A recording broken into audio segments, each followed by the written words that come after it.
start the process of the vacancy created by the resignation.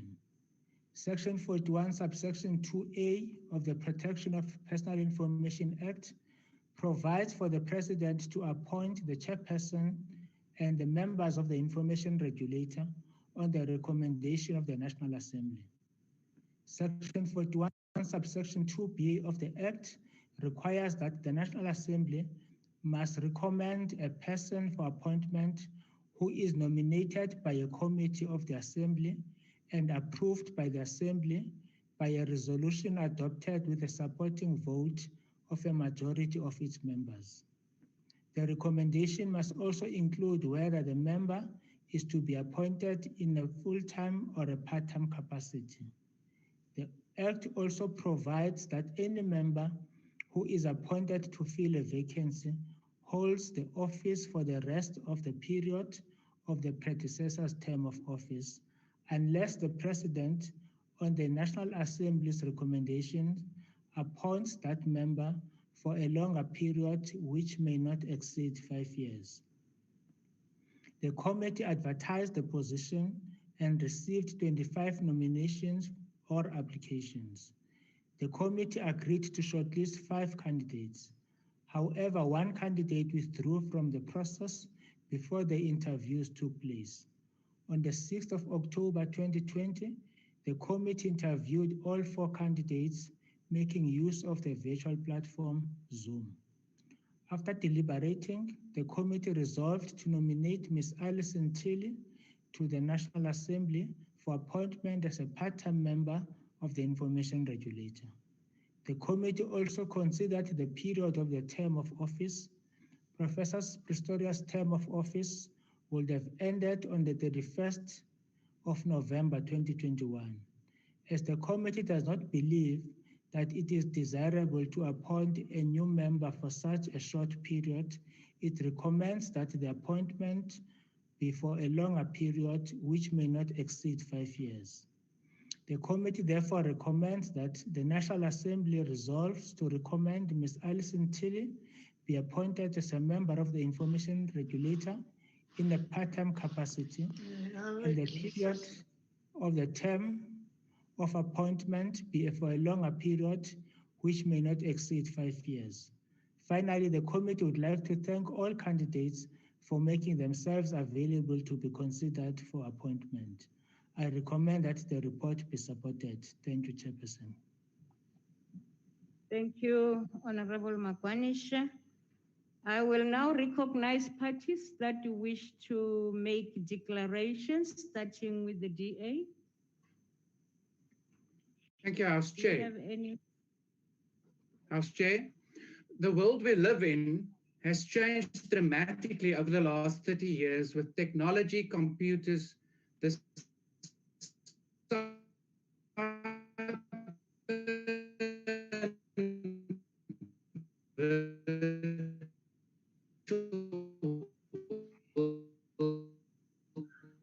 Honorable member, more and more time and space in all of our lives available, and these humans are proliferating.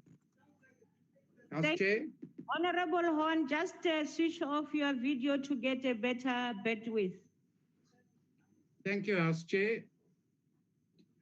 The world we live in has changed dramatically over the last 30 years with technology, computers, the cyber and virtual world taking up more and more time and space in all of our lives. This has certain advantages. Information is readily available, and the information available to us as humans are proliferating at what can only be described as warp speed. If knowledge is really power, Chair, we as human beings must be nearing the pinnacle of our might. However, it also has certain distinct disadvantages. Not only is it more and more difficult to determine which information, specifically information available online, is credible and which must be deemed with care and suspicion. Add to that the fact that our own online activities, which is just never completely private, is being used more and more to expose us to information, which, even though it is disguised as general and informative in nature, is ultimately aimed at one thing and one thing only, and that's the manipulation of our attitude and behavior.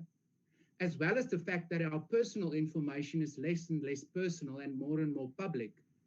And it must be clear to us all that to be worried about the risks to our safety as individuals and as a society, and to be fearful of a permanent loss of privacy due to the existence and omnipresence in our lives of the cyber world, is no longer the preserve of the paranoid and those who believe in conspiracy theories. So what have governments and legislatures all over the world done? Legislation has been passed and information watchdogs and ombuds have been set up. In our case, the Protection of Personal Information Act was promulgated in 2013. Our own watchdog body, the Information Regulator, has been established, and the first set of regulators took office on 1 December 2016. Unfortunately, House Chair, the fact that they took office did not mean that they became operational and effective.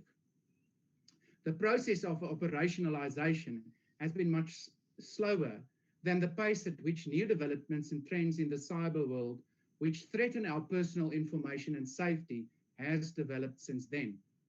Not all of the reasons for the snail's pace at which the Information Regulator has been operationalized should be laid at the feet of the first team of regulators.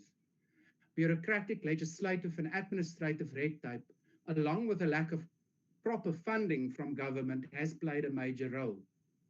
House Chair, the date for the final implementation of the sections of the Act, which enables the regulator to look after our rights and interests as citizens of this country, has now been set as 1 July next year. But it's doubtful whether the regulator will be ready to handle this burden by then. Amidst all of this, the Portfolio Committee now had the duty of advising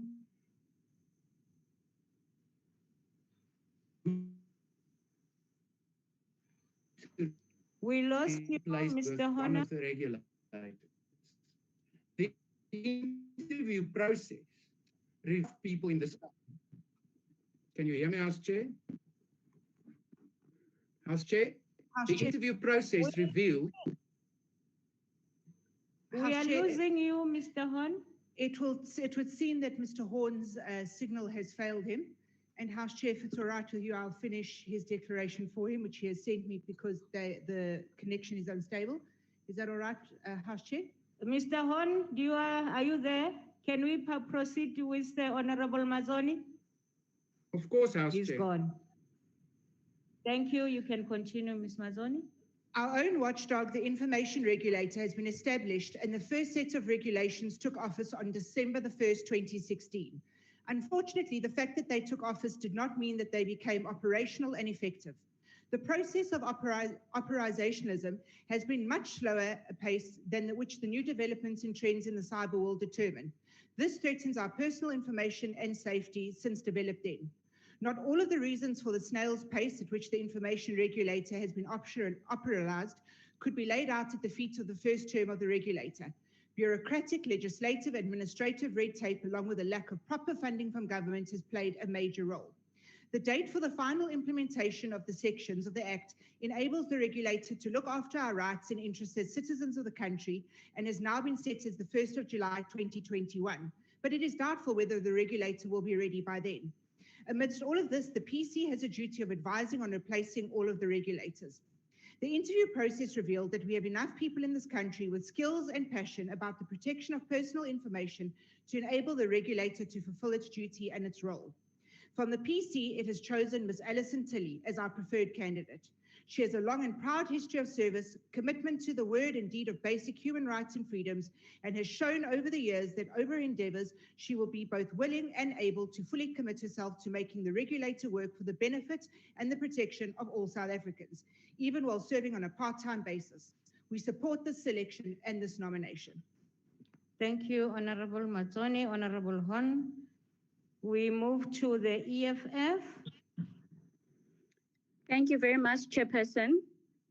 Chairperson, South Africa is fast descending into a period of unbridled lawlessness, where criminals aided by the state have a free pass to encroach the rights of citizens. These acts of criminality go as far as encroaching on personal information of citizens, which is required and then used for nefarious purposes. The state is also at the forefront of violating the rights of citizens to the protection of personal information. The Protection of Personal Information Act provides us with the necessary legal protection against these acts. It is for this reason that we need an independent and strong information regulator in this country to guard against the violation of these rights to personal information. It is for this reason that institutions such as information regulator must not be used for deployment of comrades, but rather must reflect the diversity of skills in this country. Because this is an institution tasked with guarding rights guaranteed in Section 14 of the Constitution.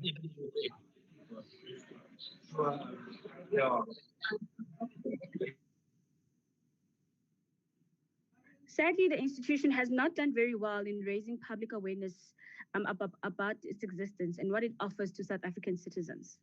Despite this, we do trust Ms. Alison Tilly as the new part-time member of the Information Regulator. Her advocacy role in making law accessible and understood by lay people is commendable and has not yet fallen into the trap of many occupying roles, such as she does, to use those roles to push a particular agendas that are anti-transformation. We particularly commend the role she has played in the judges' matter, an initiative that seeks to open up our judiciary to the public so that South Africans know exactly what kind of judicial system they have. We have no reason not to support her name as the new part-time member of the Information Regulator, and we hope that she will use her knowledge and experience to further strengthen the Information Regulator. Thank you very much, Chairperson.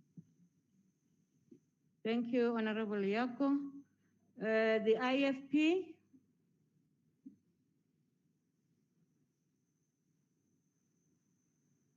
Is a member of the IFP on virtual platform. Professor Msimang. Prof. Honorable Chairperson, he was online. I don't know if he's having a problem, but can we give it a second or two, please? This is the Chief Whip here. Yes, he needs to unmute. They say he's on the line. He needs to unmute. Honorable Msimang, we'll come back to you. Please be ready to unmute and speak if you are not in yet. Then I will do it on his behalf, Honorable Chairperson.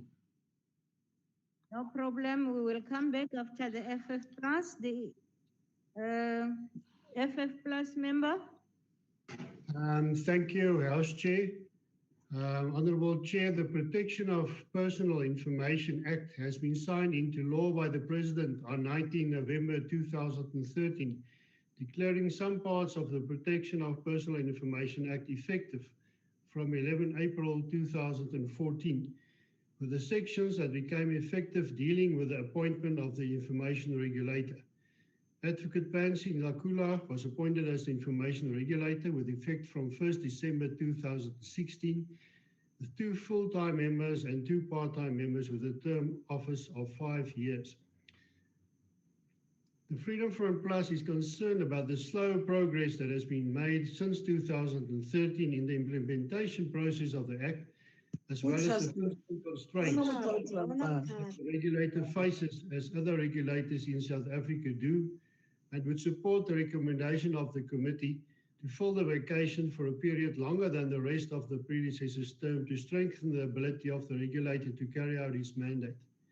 The Freedom Front Plus support the appointment of Ms. Alison Tilly as a member of the Information Regulator on a part-time capacity, and trust that her knowledge and experience as a member of the South African Law Reform Commission and contribution towards the development of the POPI Act will add value to the regulator. Thank you, Chair. Thank you very much. May I also advise all members on virtual platform, please ensure that your microphones are muted unless you are called to speak. There's a disturbance that is happening frequently. Please check your gadgets. Babu Msimang, IFP, are you back?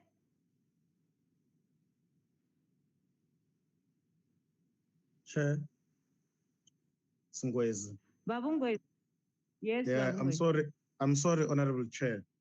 I've just consulted with Professor Msimang. He says the host has muted him. It's not him failing to unmute himself, but the problem is with the host. Thank you. That's on one click. When the host mute, that's why we are unable to mute individuals. It mutes everybody. So we will pass again. ACDP? Chairperson, may I proceed on behalf of the IFP? You will speak after the Honorable Swart has spoken. Thank you. Thank you, House Chair. House Chair, the ACDP rises in support of the nomination of Ms. Alison Tilley as a part-time member of the Information Regulator. Now, as we know, the regulator has a very wide mandate, deals with the right of access to information once that function has been transferred from the SA Human Rights Commission, and of course, the Right to Protection of Personal Information, POPI Act. As other speakers have indicated, Ms. Tilley comes with a wealth of experience in the development and implementation of both these pieces of legislation, and will undoubtedly be an asset to the regulator, even though it will be on a part-time basis. She will assist in fully operationalizing the regulator, and that has been one of the concerns at the time that it has taken to operationalize the regulator. And given that a number of the sections will only commence from next year, that is section 114, that is of particular importance as it states that all forms of processes, personal information must within 1 year, and that's from the 1st of July this year, conform with the Act. So there's going to be a lot of implementation that will be required. And it is crucial that the right to privacy and protection of personal data is protected across the board. Private data can be abused for gain, such as we saw where deductions from grants were not authorized and were taken. And this was graphically illustrated in the case of the Black Sash versus Minister of Social Development, where the information regulator joined as an amicus to the court and argued that personal data is not a good that can be bought and sold, but rather it is a right that a person should not and does not forfeit.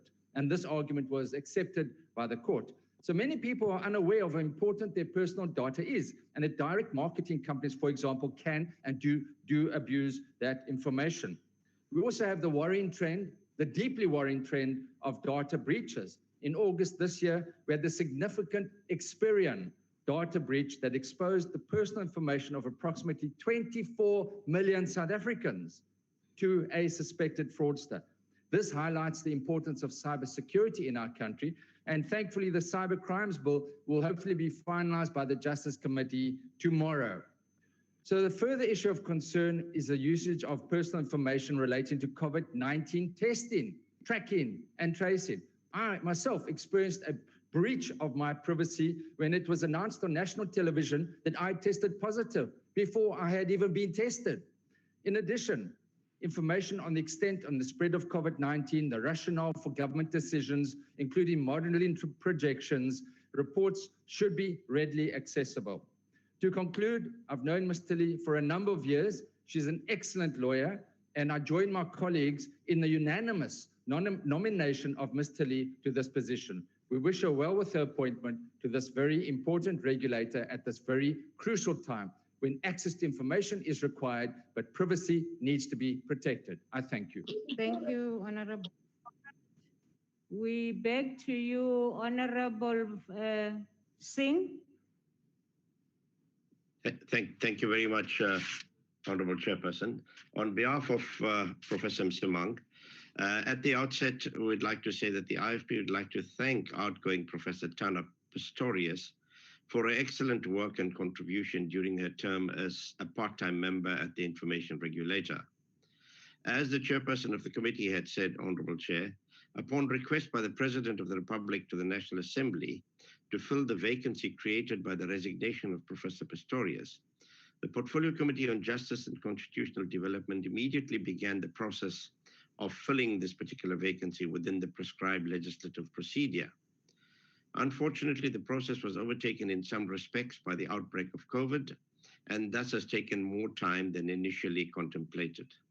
Nevertheless, the Portfolio Committee, under the leadership of the chairperson, performed its work as quickly as possible whilst maintaining and adhering to all the necessary due diligence one would expect for such a senior position.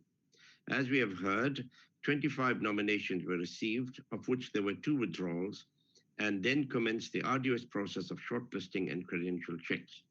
Of the 5 candidates shortlisted, unfortunately 1 withdrew, but nevertheless we felt that the nomination by the Portfolio Committee of Ms. Alison Tilley was the correct choice. The IFP supports the recommendation and wishes Ms. Tilley all the very best during a period as member of the Information Regulator in a part-time capacity.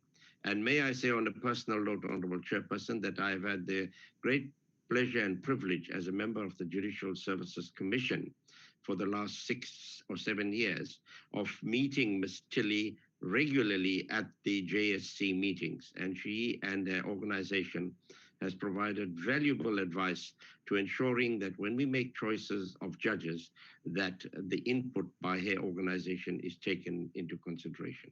We want to wish her well and thank all the candidates that have applied. Thank you, Chairperson. Thank you, Honorable Singh. The UDM.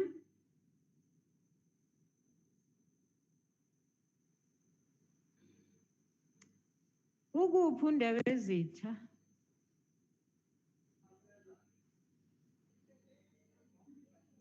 General, I pass. ATM.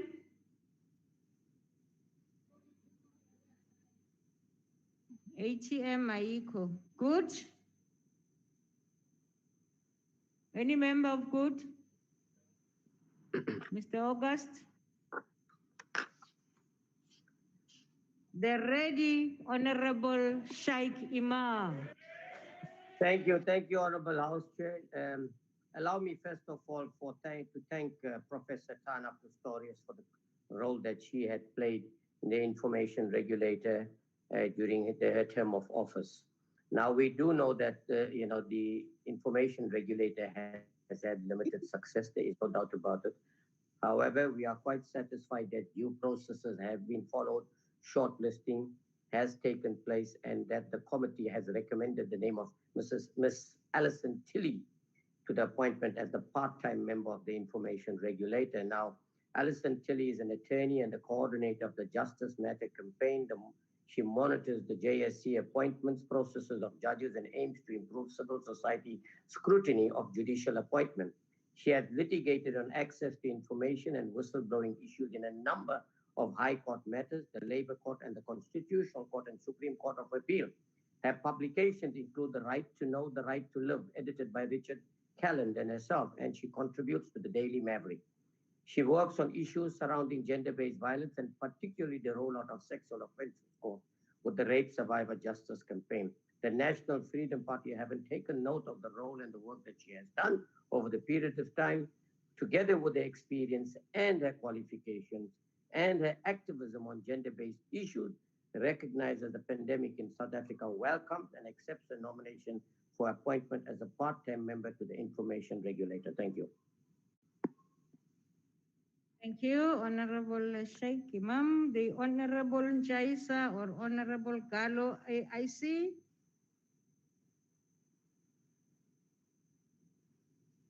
AIC. Avagon. PAC. PAC ni Irni. Al-Jama. Honorable Hendricks. Not there. We have exhausted all the parties for declarations and House Chairperson. House Chairperson. Honorable Deputy Speaker. Honorable Nchaisa is manually raising his hand there. He's on the platform, so I don't know why he can't unmute. He's raising his hand manually there. Honorable Nchaisa, we can hear you if you can. No. Yes, you can hear you. Continue. No, I'm sorry, Chairperson. We're not part of this now. I'm sorry. I just made a mistake. Oh, you're waiting for the debate. Thank you very much. Yes, and when you come, make sure that your face is seen. We can only see your head. Thank you very much. Okay, thank you. Thank Thank you. The question before the House.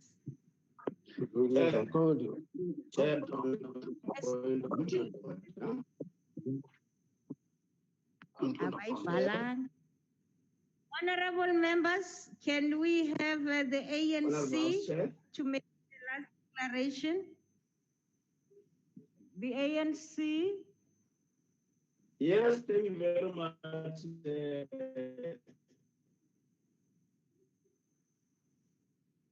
Yes, can you hear me, Honorable Ngola? Honorable Ngola, we can you hear can't me? hear. It's Honorable Ngola here. Yes, Honorable Ngola. Yes, Honorable Ngola, please proceed. It's your time. Thank you very much, Chair. The African National Congress rises in support of the report of the Portfolio Committee on Justice and Correctional Services on the appointment member of the Information Regulator, Ms. Alison Tilly. Privacy is a fundamental human right enshrined in numerous international instruments as well as our Bill of Rights. It is central to the protection of human dignity and forms the basis of it. Also supports and reinforces other rights such as freedom of expression, information and association. In this regard, Section 14 of the Constitution of the Republic provides as follows. Honorable the right to privacy, which includes the right not to have their person or home searched, their property searched, their possession seized. The privacy of Honorable Ngola, we are Can you hear me? Can you hear me? I'm not sure if you can move a bit. Better now? Yes, Try to speak.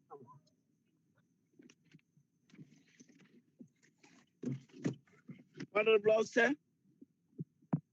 Yes, now I can hear you. If you are not going to cut off, yeah. Continue. In this regard, I'll say Section 14 of the Constitution of the Republic provides as follows. Everyone has the right to privacy.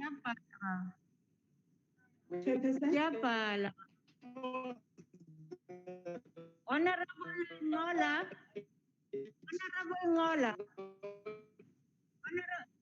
Honorable Ngola. Their person or home searched, their property searched, their possessions seized, the privacy of their communications infringed. What about sir? How sir? Honorable Ngola,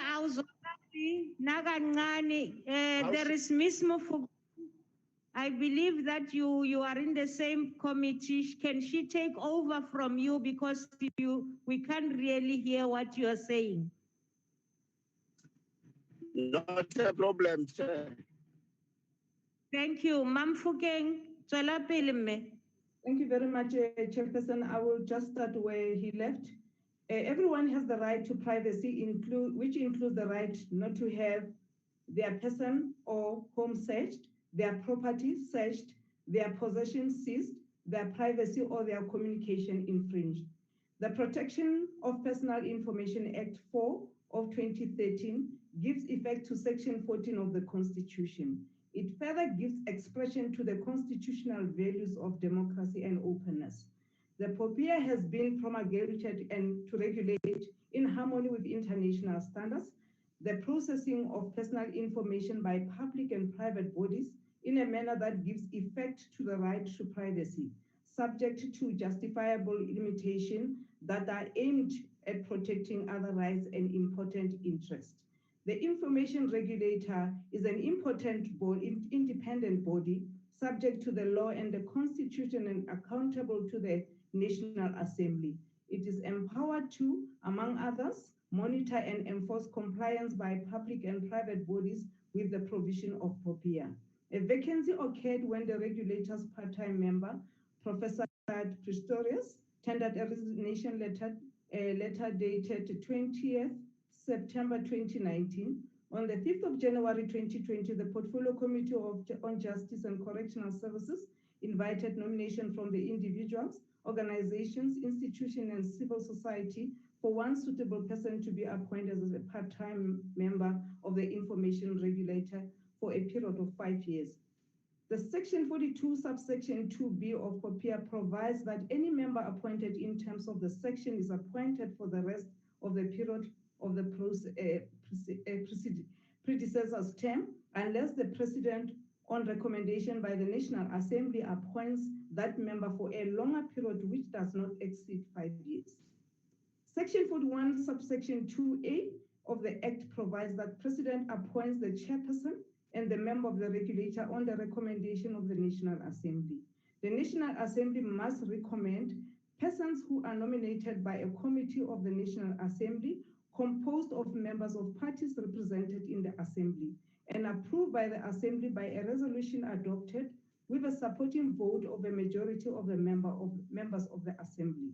Nominations were received by the Portfolio Committee. A fair and transparent shortlisting and interview process took place. After careful consideration, the ANC supports the recommended name of Ms. Alison Tilly for the position part-time member of the Information Regulator for appointment for the next 5 years. Ms. Tilly has done extensive work on the Cybercrime and Cybersecurity Bill 2017. She has worked as a member of the Technical Committee advising the Department of Justice on the bill. Ms. Tilly has produced a policy brief with recommendation on the matter. Ms. Tilly is an attorney and has worked as a coordinator for the organization Judges Matter. She has co-authored an article on cybercrime, bill, and protection of personal information act.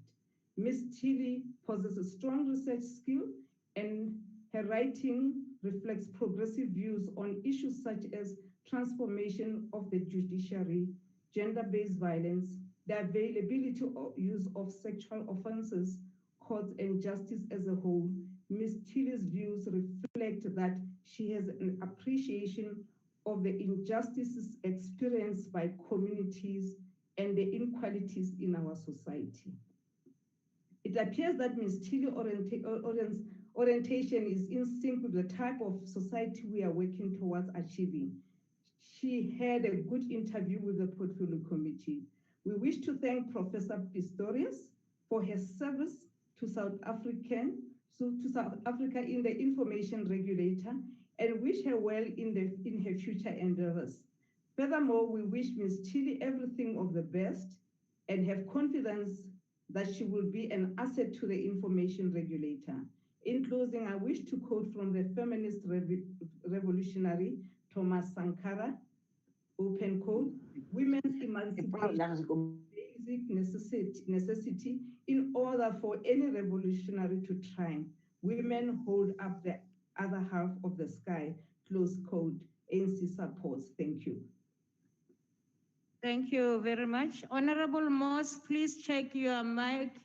It's the second time that your name comes up and there is a sound behind it. Buduma. Valaba. Valola. Thank you very much. Honorable members, that concludes the declarations. And the question before the House is that Ms. Alison Tilly, as nominated by the committee, be recommended for appointment as part-time member of the Information Regulator. From all the speakers who made declarations, I didn't get any objections, but I will ask, are there any objections? Thank you very much, Honorable members, in terms of section 41.2A and B2 of the Protection of Personal Information Act 2013, persons nominated for appointment to serve on the information regulator must be approved by a majority of members of the Assembly. Although there's not been a demand for division, the members are required to record their support for nomination. So, honorable members, to allow the whips to consolidate their numbers, I will allow the bells to be rung for 5 minutes so that we conclude this order. Thank you. The bells will be rung.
Is it me or everybody can't hear anything?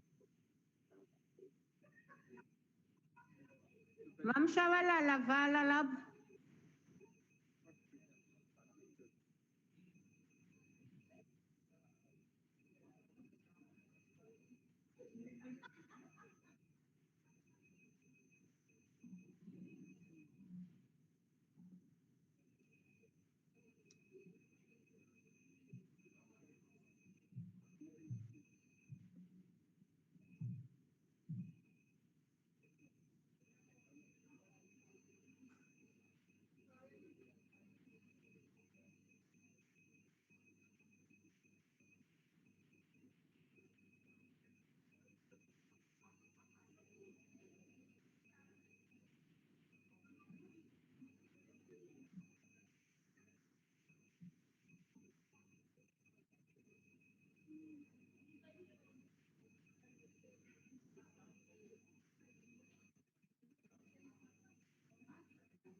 I want to believe that we are now all ready to proceed. The whips and chief whips of parties are ready. Give us the numbers. Valani. Hey. Thank you, ma'am. Thank you. Yes, Chair. Thank you. Okay, can I go ahead? I want to mute. I am muted, Chair. I wanted you to mute. It's fine now. You can wait for your time. The ANC will start.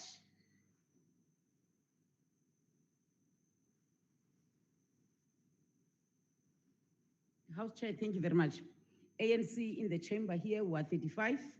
In the virtual platform were 125, totaling up to 160. The ANC is in full support of this report and vote for. Thank you. Thank you very much. The DA? Thank you, House Chairperson Barata. Online, we have 47 members. In the House, we are 14. That gives us a total of 61 voting in favor. Thank you very much. Am I okay for you? Are you fine? Okay. EFF? Thank you, House Chair. The EFF are 29 on the virtual platform, and we are voting in support. Thank you. Thank you, Honorable Ntangwini. The IFP? Thank you, Honorable Chairperson. The IFP are 9 on the virtual platform, 4 in the House, a total of 13 voting in support. Thank you. Thank you very much. FF Plus? Honorable Chairperson, 7 on virtual, 2 in the House, total of 9 voting in support. Thank you. Thank you very much. ACDP? Thank you, House Chair. The ACDP has 2 on virtual, 1 in the House, and we vote in support of the nomination. Thank you. Thank you. UDM? ATM? Good.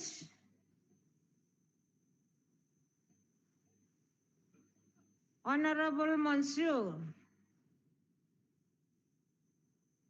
Thank you, Honorable House Chair. The National Freedom Party has 2 on virtual, and we are both in support of the appointment of Alison Tilley. Thank you very much, Honorable Sheikh Imam. The AIC? Babun Chaisa? Ulahlekile futhi? Ukhona lapho? Sabuya kuye nangabe ukhona. Cope? Thank you, Honorable Chair. On virtual, we have 1. In the House, 1 we all support. Thank you very much. Thank you. The PAC?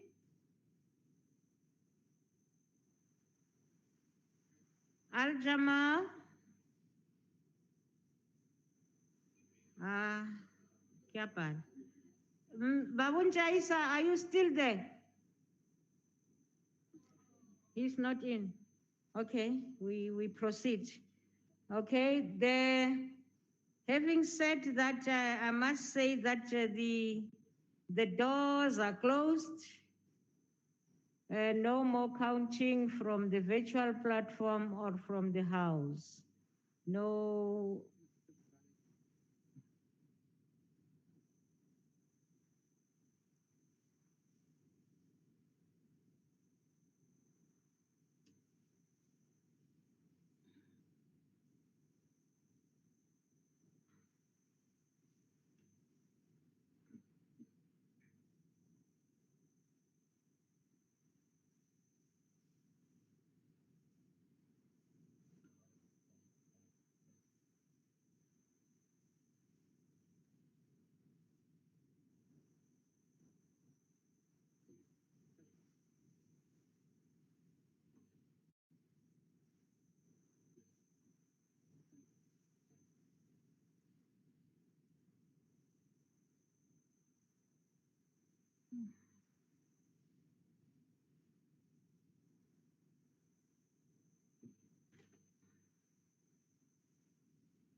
Thank you very much.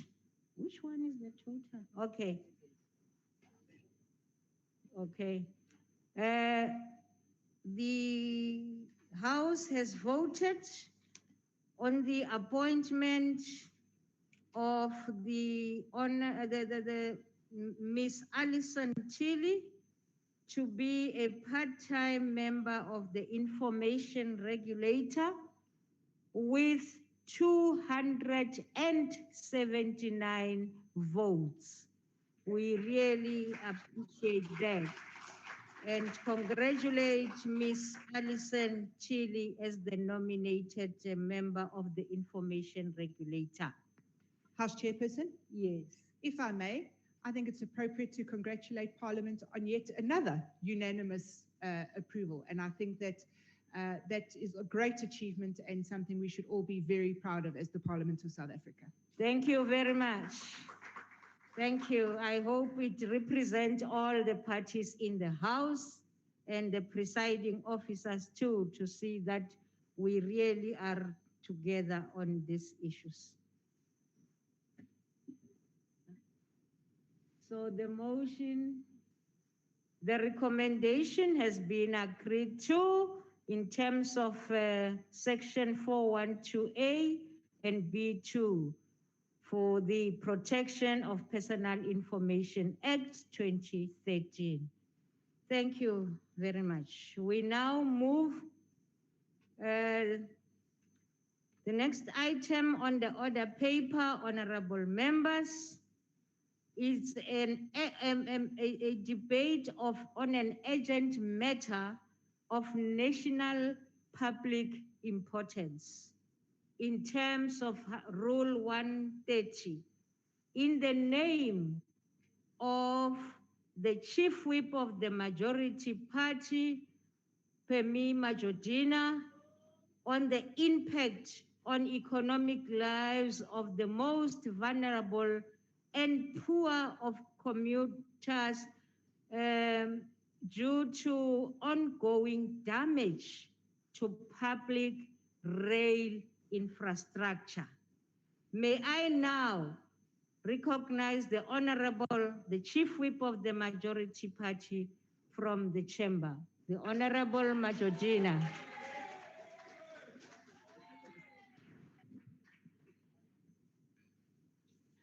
Honorable House Chair, honorable members in the chamber and in virtual platform, abantu ababukeleyo baphaya emakhaya, vumani ndinibulise ngale njikalanga xa sizawuxoxa umcimbi obalulekileyo kakhulu ochaphazela nina.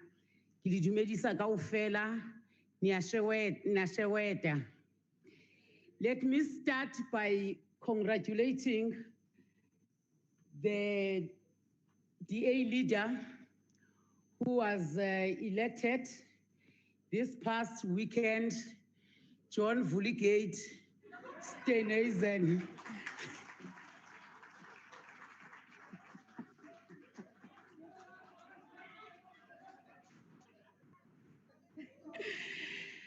With the maturing democracy, we also wish you well, but you are here. We are here to stay. You can be elected, appointed, come up with your resolutions, but slap at him. Slend down. Thank you very much, House Chair. House Chair, the debate is about the people.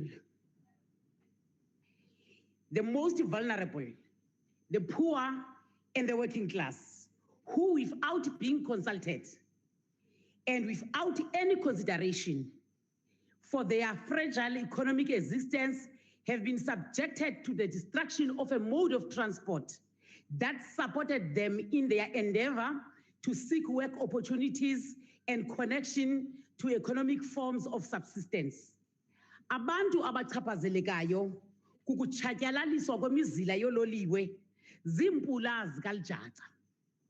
When I wrote to the speaker proposing this debate, I did so because the ANC is together with our people outraged at the graphic images on television on what wanton destruction of rail infrastructure. This comes at a time when the country has entered level 1 of risk-adjusted strategy and rail commuters needed to return to work. Isimbonono sabantu bakowethu sivakele. Yiloo nto namhlanje sisima apha sizokwenza le ngxoxo yokuba mazikhuselwe ezi ziseko zikhoyo. The past weeks have shown that it is no longer just strategic matters that are being stripped, but the complete rail infrastructure of station is being removed. Luvukelo lombuso tsuwelo yapuso ngolu hlobo lokuthi kuxhorhwa uqoqosho, that is economic sabotage. The impact on the poorest and the most vulnerable who are dependent on the finding the cheapest form of transport, which is rail, has been devastating. Not only that the cost of their travel dramatically increased from rail to taxis, from rail to buses, but this has come on top of the impact of COVID-19 on their emaciated incomes. Uqhagamshelwano ke kwezothutho luphuhlisa uqoqosho, kutsho kuvuleke amathuba emisebenzi. Amawaka ngamawaka abantu asebenzisa ololiwe ukufikelela ezindaweni zengqesho, endaweni zokufunda, endaweni zokwenza ushishino. Kuhanjwa ngololiwe uthi xa ukhwele phaya uve abantu bevuselelana ngokwasemoyeni, kuyinkonzo kweli carriage nenye inkonzo kwelandelayo. Kungapheli apho kwakhiwe ubuhlobo nobuntu, kubekho ama-carriage womzabalazo apho kuxoxwa khona ukwakhiwa kwelizwe, kanti kuxhaswa nezokhenketho, tourism. The objective of opening of the economy so that the most vulnerable can travel to enhance their opportunities, both to sustain their income or find employment, is being thwarted through the destruction of rail infrastructure. These activities reverse the spirit and intention of trying to reconstruct the economy led by an infrastructure strategy. The urgency of this matter is underpinned by the plight and the voice of the poor, who have already economically had their incomes reduced. Their voices must be heard by us as their public representatives. The intention of government through economic recovery and reconstruction plan as tabled to this parliament on the 15th of October by the president is amongst others to build an inclusive economy, especially for the vulnerable who use the rail network. Madam Honorable House Chair, these attacks on state infrastructure constitute economic sabotage. Parliament on an annual basis passes a budget vote which gives rise to the financing of rail infrastructure. This means Parliament's intention to provide for the financing of affordable public transport is being frustrated. Amathandazwe ke mawaphakame akhusele iziseko ezikhoyo zingatshatyalaliswa zinswela boya. Patriotism must at all times be displayed. Bakhusele konke oku kwenzekayo khona ukuze abantu bafumane imisebenzi. Hayiba re rata South Africa yena re phelang ho yona, ha re tshireletse kaofela tseo e re di tsebang hore di bohlokwa ho rona. Impendulo etsolileyo ifuna thina bameli boluntu ukuququzela abahlali bakhusele oku kubalulekileyo kubo. In defense of public services that belongs to the people and is structured to provide the cheapest mode of transport. Umhlathi wokuqala phaya kulamqulu wenkululeko uthi abantu bayakulawula. Malubonakale ke olulawulo lwabantu beba nesikhwele ngeziseko sisebenzisane kunye kuba kuxhamla bona ukuze kungonakaliswa nanye into elungiselele ukuphucula abantu. This requires society as a whole to protect state infrastructure which is held by the state as a public good on behalf of the nation. Our argument is based on evidence. When studying the development of economically prosperous countries globally, all these have one thing in common. They have grown through industrialization and beneficiation of the economies using the rail network as the backbone upon which industrialization grew. In this regard, commuter rail plays a critical role as an enabler of economic mobility across economic sectors. Madam Chair, we acknowledge that the ANC government has been steadfast in developing an integrated, effective, reliable, safe, and cost-effective public rail system, a backbone for different sectors of the economy to feed off and to enable workers to have a safe and reliable system of transport to and from work.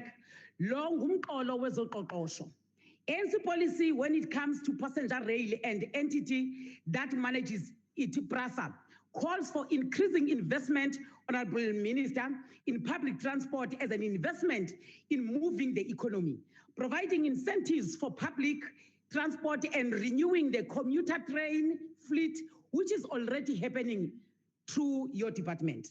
Our National Development Plan directs investment to bridge geographical distances, affordability, and provide safety and reliability so that South Africans can access economic opportunities and activities. The ANC government, in practice, has committed the country to move both commuter and freight from road to rail to save our road infrastructure for longevity. It is also a criminal act to dig and ban road infrastructure.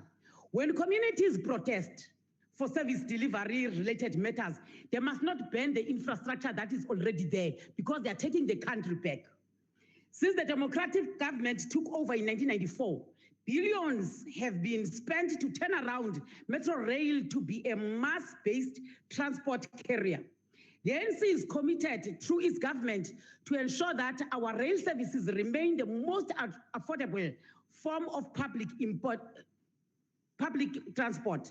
In response to the destruction of the rail infrastructure, the president in March 2019 brought about a decisive intervention to turn around PRASA and improve its operational performance whilst rebuilding its engineering capacity to drive modernization program is in place.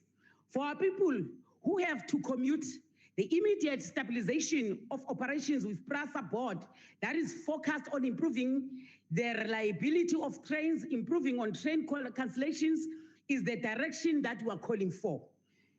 We also say for our people securing trains, passengers, and assets by deploying security personnel on trains for asset protection, fencing or walling of corridors and depots in all regions must be expanded.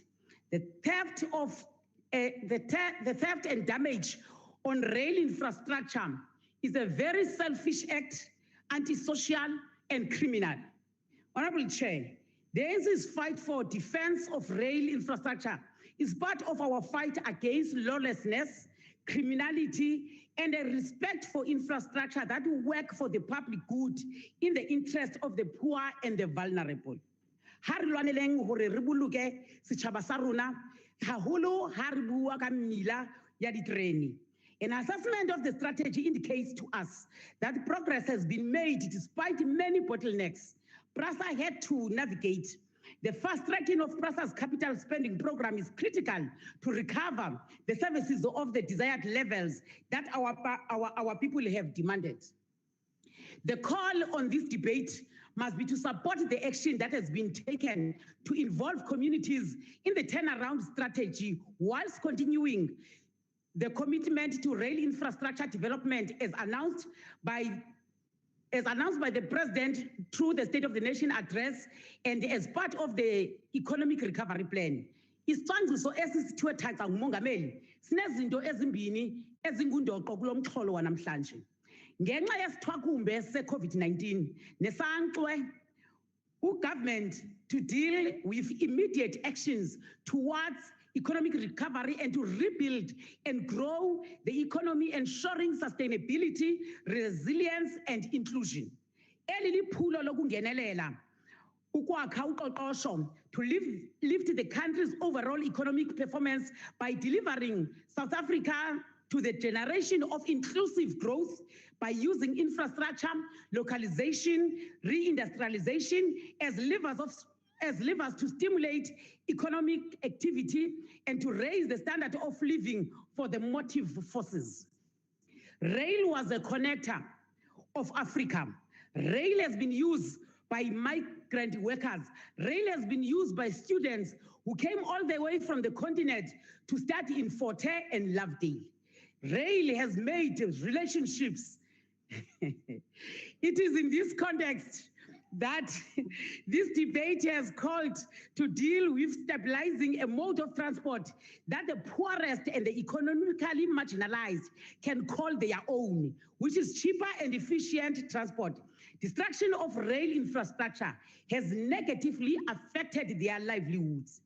Ongasekhoyo uStompi Mavi. Benecwecwe elithi uzubathathe loliwe.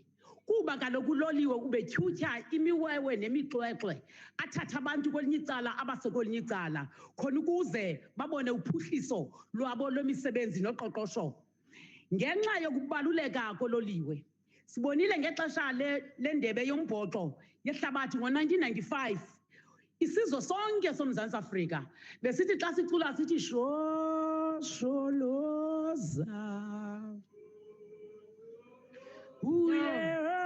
Order, honorable members. Order. Lo shosholoza ke ubecacisa into yoba khona ukuze uqoqosho ludibane kufuneka kube khona uloliwe ozawuhamba etyhutyha eshosholoza edibanisa isizwe. Sima apha siye-ANC namhlanje sithi makuphinde kushosholozwe kudityaniswe isizwe sibone abantu besima ezi platform beyokhwela itaxi beyokhwela itreni ezi. Every progressive minded public representative need to commit ourselves to ensure protection of this public property from distractors and criminals. Honorable Chair, thank you very much. Thokoza khulu kwamambala. Mothutlegi sebaka ke sa gago rra.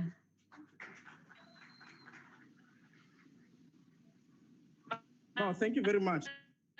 When it comes to the importance of ordinary South Africans, what I had to say.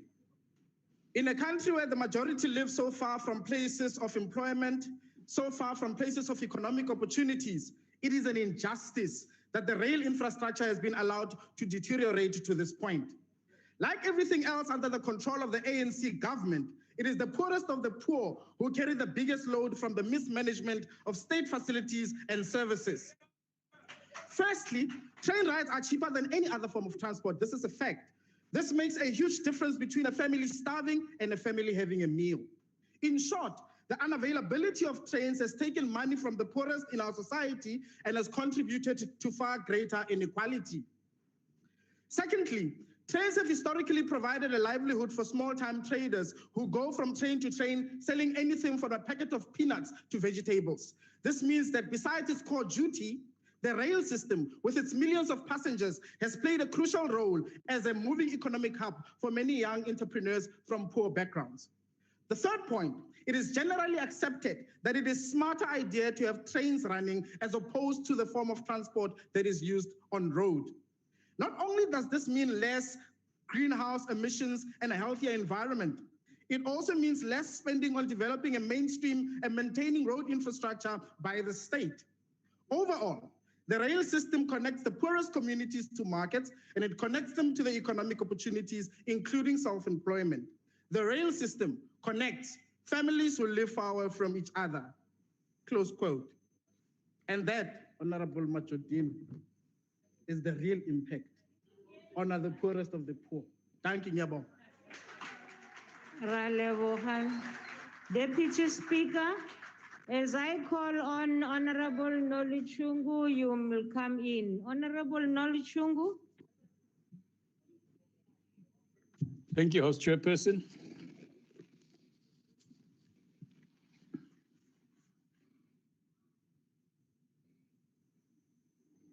Thank you, Chair. Sorry about that. Speaker, we cannot speak about the ongoing damage to public railway infrastructure and understand it fully if we do not speak honestly about the economy of South Africa, its neo-colonial nature, and the people it continues to exploit. More than 160 years ago, a Cape Town railway and dock company was formed, and the company was set up to receive ships of racist settlers and repair them, trade of agricultural products, and exploit the development of South African natural resources. This was the main reason the company was created, to support the exploitation of South Africa's natural resources for the benefit of colonizers and imperialist forces.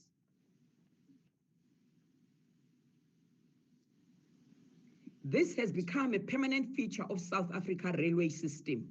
As a colony, like all colonies across the world, South Africa's economy was positioned as a supplier of raw materials, mainly mineral resources and import finished goods.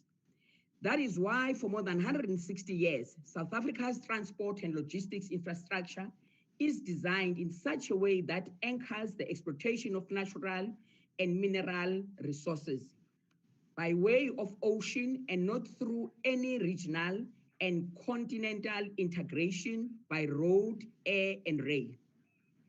We do not have regional integration to trade with Namibia, Zimbabwe, Mozambique, Tanzania, and the DRC in an affordable, efficient, and sustainable way.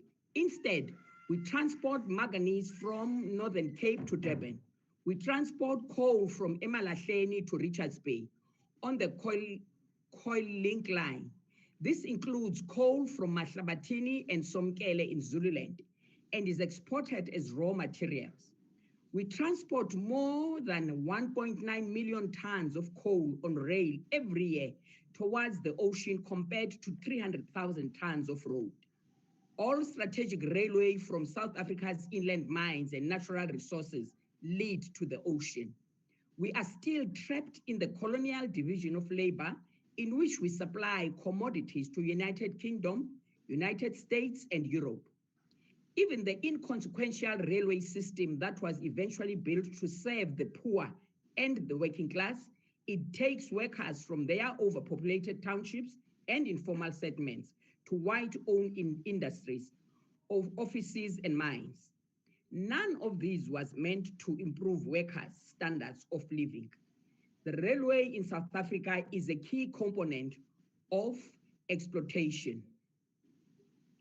Many of the railway system meant to serve the working class has deteriorated so much that whatever is left in a railway system, only in name.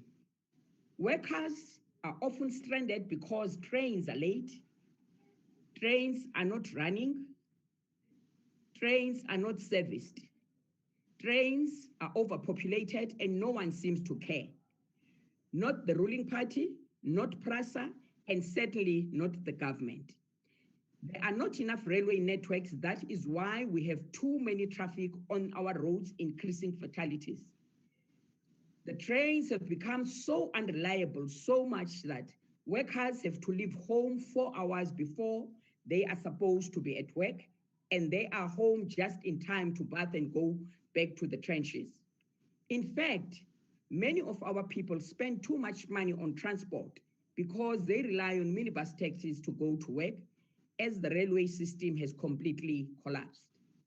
The only way to change the situation is to build state and government internal capacity.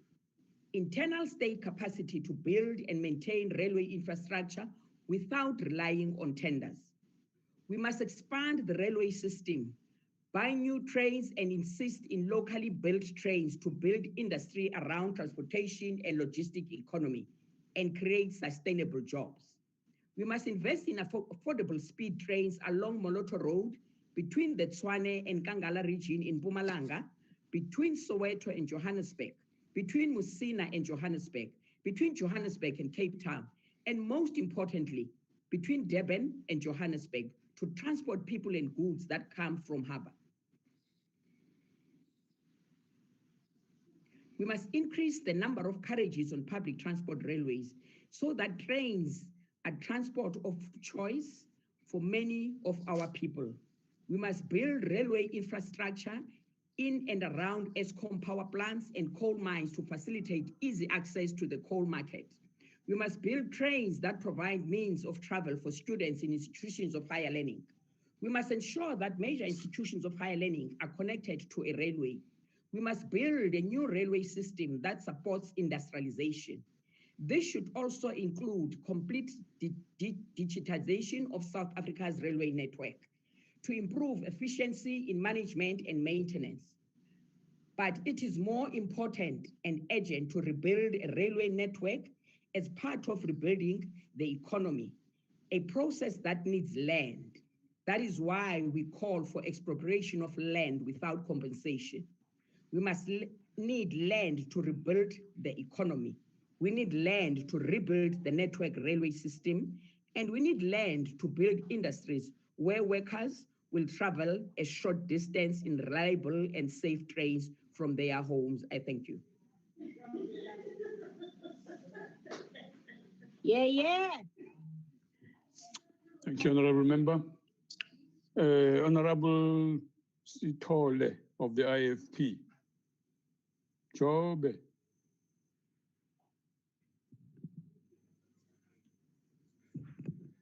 Thank you, Chairperson. In South Africa, travel by train and media report around our rail infrastructure have become synonymous with vandalism, cable theft, unexpected delays, and suspend service. And this was before the ravage of the COVID-19 pandemic.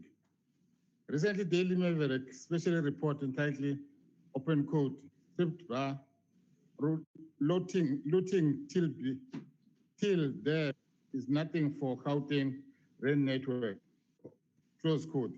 Details are wholesalers piling debt took place during month of hard lockdown with not only rains and cable stolen, but stations stripped bare of even doors, window frames and tabs.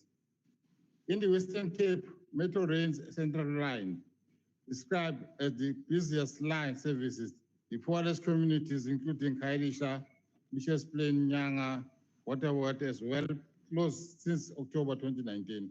This too is due to vandalism and theft of rail infrastructure. According to the media report, the service will only be up and running again by the end of 2021. None of these bodes well for poor South Africans.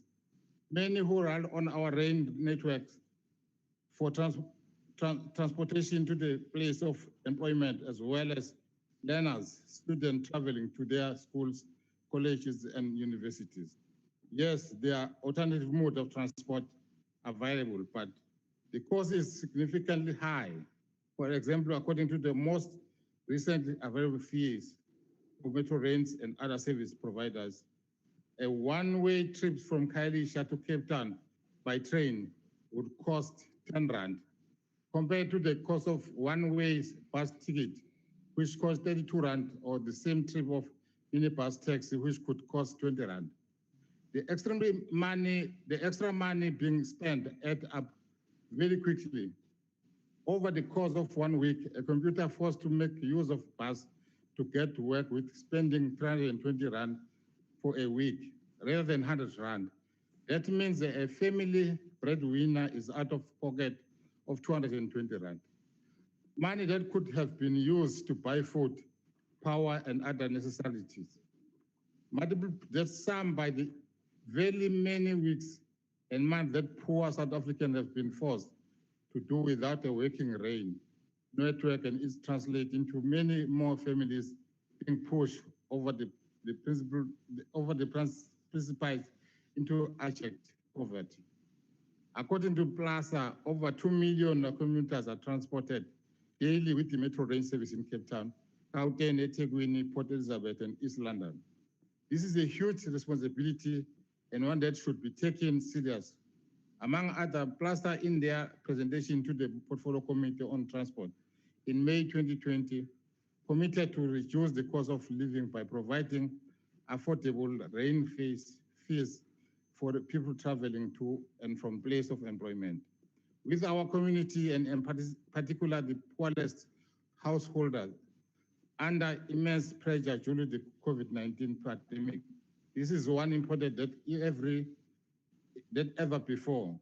As the IFP, we would closely monitoring the step taken by the newly appointed Plaster Board under the leadership of Chairperson Mr. Leonard Namatakane to get Plaster back on track. September ukuthi kukhona abazoboshwa nasebeboshiwe lobu bugebengu obudlangile bokucekela phansi ingqalasizinda zabantu abahluphekile kunabahluphekile. Ngiyathokoza kakhulu. Thank you, Honorable Stole. Akbar Mulder.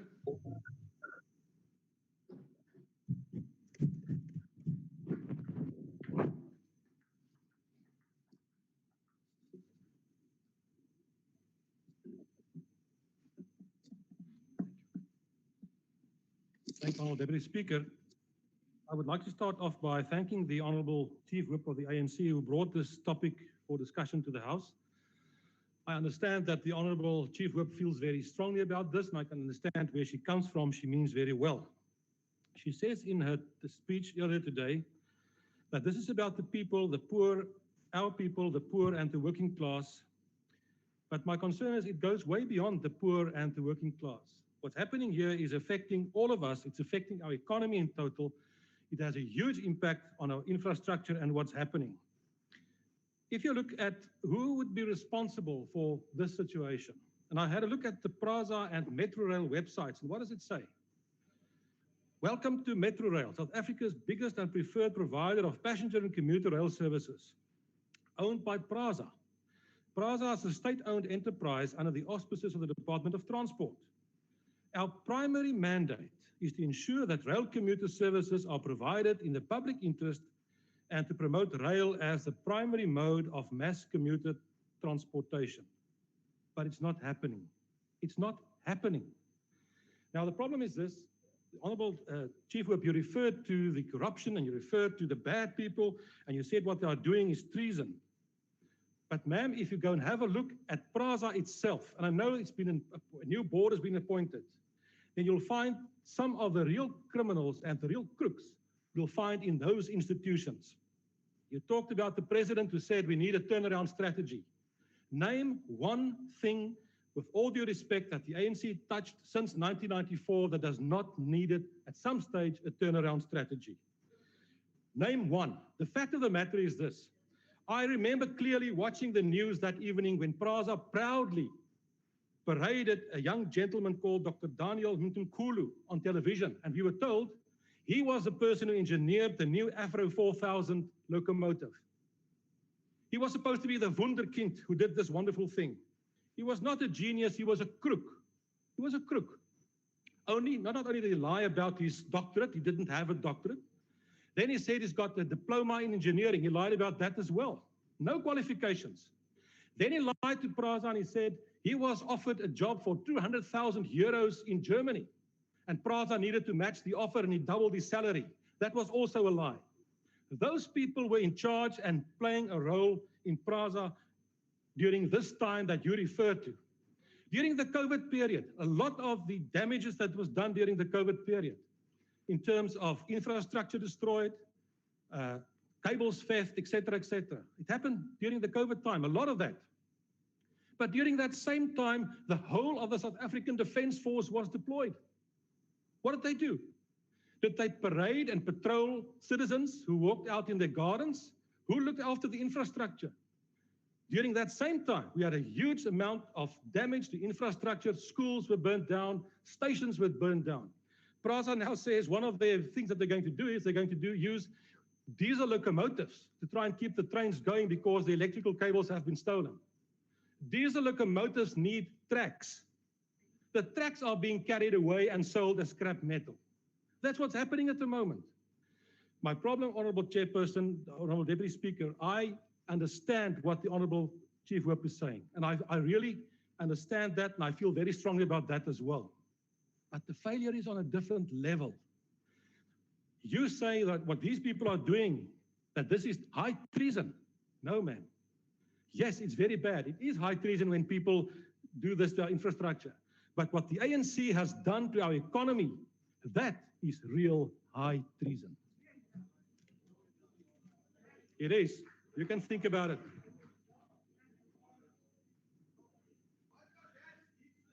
Is the UDM present in the House or on virtual? ATM?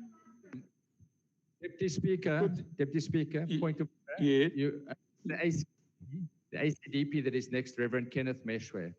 He follows the Freedom Front Plus. Oh, yes, you're right. Thank you very much. Those two is already clear. They are not in the House. It's okay. Thank you. Honorable Meshwe. Thank you, Deputy my apologies, Speaker. Murut. Okay. Yes, Thank you, Deputy Speaker. The negative impact of ongoing damage to public rail infrastructure is costing commuters dearly. Millions of former train commuters now have to pay up to 500% more to travel to and from work by taxi. Instead of PRASA safeguarding our public rail infrastructure, they allowed vandals to strip train stations bare and to put many commuter routes out of action. Workers that used to spend R7.90 on train fare, as an example, from Karangua to work in Pretoria, now have to pay 45 rands to get to work by taxi in the morning and 45 rands to go back home. Those who used to spend 140 rands on a monthly train ticket to their place of work are now spending 960 rands a month to use taxis to the same workplace. As a result of these high transport costs, these workers are now unable to meet all their financial obligations and the needs of their families. Those badly affected are now calling for trains to be brought back as a matter of urgency, as trains are the most affordable public transport for the poor. Even before lockdown, PRASA was experiencing serious problems. Countrywide, metro commuters dropped from 543 million in 2013 to 147 million in 2019. And between 2017 and 2019, almost R1 billion of damage was done to our rail infrastructure by vandals and arsonists, while guarded by a security company contracted to PRASA. In April this year, however, our state-owned rail entity ended their security contract and put its own security guards in place. Vandals became bolder and plundered ticket office roofs, overhead lines, bricks, copper, and whatever else they could lay their hands on. On the 20th of November 2019, the President signed the Critical Infrastructure Protection Act into law. The law provides for sentences of up to 20-year prison sentence for train arsonists, and to my knowledge, nobody so far has received such a sentence for destroying our infrastructure. The ACDP believes that government must take full responsibility for this sad state of affairs in a country because of their soft approach when they deal with criminals. There must be some serious consequences for those damaging and destroying public infrastructure. Without severe punishment for those who are destroying property, then the problem we are debating today will continue unabated, and the poor and vulnerable will continue to be the ones who suffer the most. Government must have a political will to hunt down and punish those destroying infrastructure. Unless a clear message is sent out there that they will be punished severely, then criminals will continue doing it as they have no fear of punishment. We further want to know, as I close, when is government going to start implementing the Critical Infrastructure Protection Act? The ACDP calls on government to show that they have a will to stop this destruction of our valuable infrastructure. Thank you, Deputy President. Thank you very much, Honorable Meshwe. Honorable Sheikh Imam.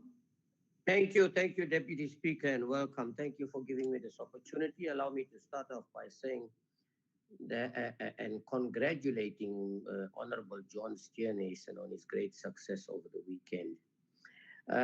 Honorable Deputy Speaker, the lack of an integrated public transport system in South Africa continues to cripple the heart of its economy, that laying in its middle and lower working class, Many poor South Africans rely on public transportation to commute to and from work and home. Thus, an unstable public transport system strips off the poor their livelihoods as they are forced to rely on much expensive modes of transport. Now, let me give you some statistics.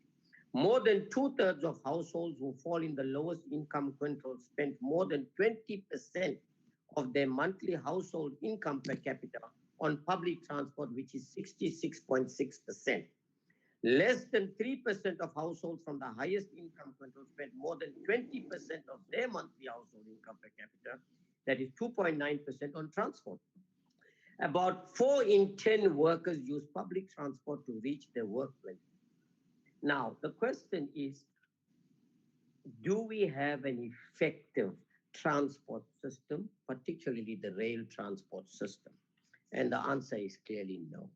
Now, I must tell you this, Deputy Speaker, that in Atlantis, which is already a ghost town, there was a factory there that manufactures train wheels. And this PRASA recently sold it as scrap. Let me repeat, sold it as scrap, which had the potential to create 300 jobs. Let me also say this, that when the Standing Committee on Appropriations went to Gauteng to visit this Danota factory to manufacture trains, indeed, we were told we were on our way there only to find out there was no factory, only land. But the question that arises, Deputy Speaker, what is the problem in terms of the theft of this rail material? Is it not that there is a market for these things? Should we not be dealing with the root causes of this problem, like the scrapyards that are willingly participating in this criminal act of buying these things? Don't you think we should get to the bottom of it and deal with them?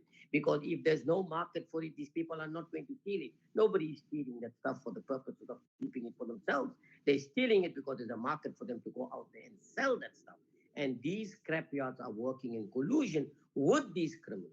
The question we should be asking, are they working in syndicates? Are they working in isolation? Clearly, whatever it is clear that there is a market for these things. And that is why I think we need to look at that. You know, when I was a chairperson of Human and Social Development in the SADC, we've unanimously taken a motion to strengthen the rail network between South Africa and the SADC country. There's a great opportunity and potential for us. If we can only work on this and create a better environment, boost this rail network, ensure that PRASA itself plays a greater role, ensure that the railway police are effective, I can tell you that indeed it can be one of the instruments of creating job opportunities in South African economic development. Thank you very much, Deputy Speaker. Thank you very much, Honorable Sheikh. Honorable Hunsinger.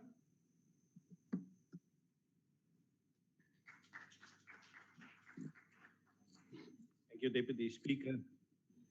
Public rail and PRASA specifically is in the bad state, which it is not because of COVID, but because of the many unwell relations it has had, dealings which has caused the current debility and absolute futility. Full regainment of Metro Rail commuter service on the 35 routes in Gauteng, Western Cape, KZN and Eastern Cape are growing slimmer by the day, and the sooner separation of infrastructure and operations with service level agreements come in place, the better. The reluctance to protect our rail infrastructure by allowing security contracts to lapse and by not taking action against second-hand steel and cable trade has led to the current condition. A situation where less than 200 out of 2,228 kilometers of the PRASA-controlled network is functioning. PRASA's relationship with 4 different ministers in just 5 years have led to the 8 so-called recovery plan papers, each acknowledging rail as the backbone of transport, yet all ending up in dustbin collections flanked by KFC chicken bones. In just 10 years, 4 ANC ministers caused more than 3 million regular rail commuting users to abandon rail as their first choice of mobility, resulting in rail now only having a 4% market share in public transport. With a vehicle fleet of 1,432 these days, PRASA has a bigger vehicle car fleet than train coaches. While many employees and staff at PRASA are trying their absolute best to make things work, as an organization, PRASA has lost its passion and relationship with rail and commuters. The DA solution is simple, specific, and ready. Merge PRASA and Transnet and get rid of the bizarre practice of cross-invoicing between the two entities. Use the R1 billion saving and immediately put 250 coaches on the network. Appoint local protection for users, staff, infrastructure, and assets, and supply the 174 train stations with electricity, something they've never had before to this day. These are some game-changing relationships that will see rail repaired. Having to watch how a technician scratch in a waste bin amongst rubbish for brake spares and least rusted parts in an effort to fix commuter coaches was unforgettable and embarrassing. That brings me to the abnormal relationship construct with the railway safety regulator. Given the safety debility of Metro Rail, fines and penalty income has benefited RSR to nearly double their revenue and cash reserves in just 3 years. RSR has become a wealthy entity from January 2018, when 35,000 manual train authorizations increased to 152,000 in 12 months to well over 1 million until January this year. Fact is that cable theft in vandalism accounted for less than 20% of unsafe conditions, while management failure and outright reluctance to fix faulty signal equipment and damaged rail tracks accounted for 70% of reasons for unsafe conditions until February this year. Rail commuters ask 3 basic things: safe, reliable, and clean trains, while the DA says, give us a chance, we'll run it better. Ndiabolela and ngekesha NND Pelona. I thank you. Ek dank u. Thank you. Honorable Manu, it's your turn, sir.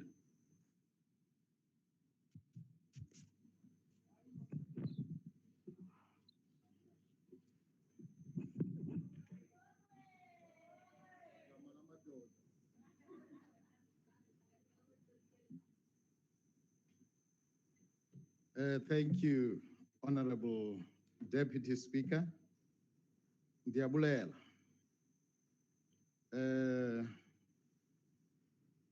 Andifuna ubabhuda, ndifuna uyijonga kakuhle le nto. Izokwazi uba ndibaqale entloko ndiyobakhupha ezantsi. Sizawubaqhuba ngoku. Sekela somlomo wale ndlu ebekekileyo, baphathiswa namasekela wabo akhoyo kule ndlu, wambi asijonge esekhaya. Malungu abekekileyo ale ndlu ngokwezindlu namanqwanqwa wenu. Ndiyabulisa. Babukeli nabantu basemakhaya, nqanga neentsiba zayo. Mandithathe elithuba ndibulele ngakumbi Sobhokwe ngokungazenzisiyo ngelithuba osinike lona lokokubana ke sixhamle nathi sithethe ngalomba ubaluleke kangaka uthe thaca phambi kwale ndlu yowiso noqingqo lwemithetho. Uyabona ke kumandi uthetha ngakumbi xa ungaphethanga. Baninzi bafikile apha bathetha, kodwa ke akukho nto siyaziyo abebeke bayenza. Into abayaziyo ke kugxeka. Ilungu elibekekileyo uMelda uthe akho nenye into yakhe yenziwa ngulo mbutho wesizwe ayaziyo ephumeleleyo. Khawusichazele ibenye wena oke wayenza apho uphethe khona. Ayikho, asikange sikubone ubuphethe phi. So let us first and foremost as the ANC condemn in the strongest terms the recent uncalled deliberate acts of criminality, economic sabotage and heinous acts of marauding criminals stealing from the poor through these acts which we have witnessed on the country's infrastructure. Ngamanye amagama sithi siyabugxeka sikwabunyevulela obu bundlavini sibubonayo kutshanje. It would have been nice if all of us at least could have stood up from all walks of life and political persuasions and at least agree on that one thing and condemn that. But our colleagues find it very difficult at least to stand and condemn that. So I think, and hopefully the debate that has been brought by the Chief Whip will bring us at least closer, Honorable Hunsinger, before we give solutions to at least condemn what has happened. If you want half a minute for my time for you to come and condemn, I will offer that, if the Deputy Speaker agrees. At least I want you to condemn. Can you come again? I didn't hear. I can take questions, don't worry. If you want to ask a question, don't howl. Ask the Deputy Speaker, I will take the questions. So, secondly, we need to call all peace-loving people, as the Chief Whip has said, and patriotic South Africans to stand up, unite, and fight this scourge in the same way we stood up against all odds and fought the criminal and evil system of apartheid, which its defenders today can stand here as a result of our efforts and claim all the glory. So we need to do that and call on all South Africans. You see, where I come from, we can all sing, but we can't all talk. If we want to talk, ask, I will keep quiet, then you are given an opportunity to talk, so that we don't miss each other. So, as the ANC, we are appalled at the damage caused to the rail infrastructure and across our public infrastructure. We call on government, we call on you, Minister, and Cabinet and all law enforcement agencies to take decisive action against such destruction and those behind it, which is the intended to sabotage the critical economic infrastructure of the country and negatively affect the lives of poor community, which are the majority and the working class. Now, there are people who come here and want to speak about working class. If we were to get into a class and say, can you categorize, explain to us what this working class is, they will be found wanting. So let's not come here and grandstand when there is a real issue here at stake to talk about. So let us expose these criminals as they live amongst us, fellow South Africans. They are our uncles, they are our sons, they are our brothers. We know where they live. Let us expose them for what they are. And that is what we are standing here as the ANC saying we need to do. The ANC-led government has for the past 25 years developed and implemented interventions seeking to reverse years of underinvestment by some who are standing here today in rail, which had a direct social economic impact. As the ANC, we are resolute in developing an efficient rail commuter service for enhancing the economic lives of the poor and marginalized. These acts of criminality and economic sabotage should not and will not derail us from our goal of an inclusive economy. For every investment in rail by our government, the ANC government, we are talking about people in government, not who are dreaming to be in government, with a proven track record, we can say this is what we have done.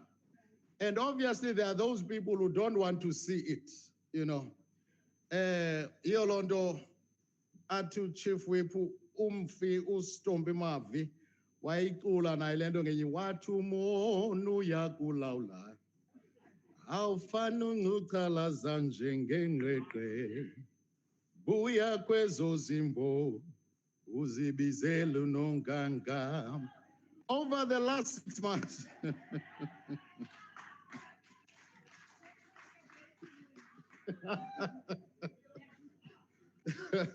Thank you, Honorable Chief Whip. Did you hear Honorable Hunsinger?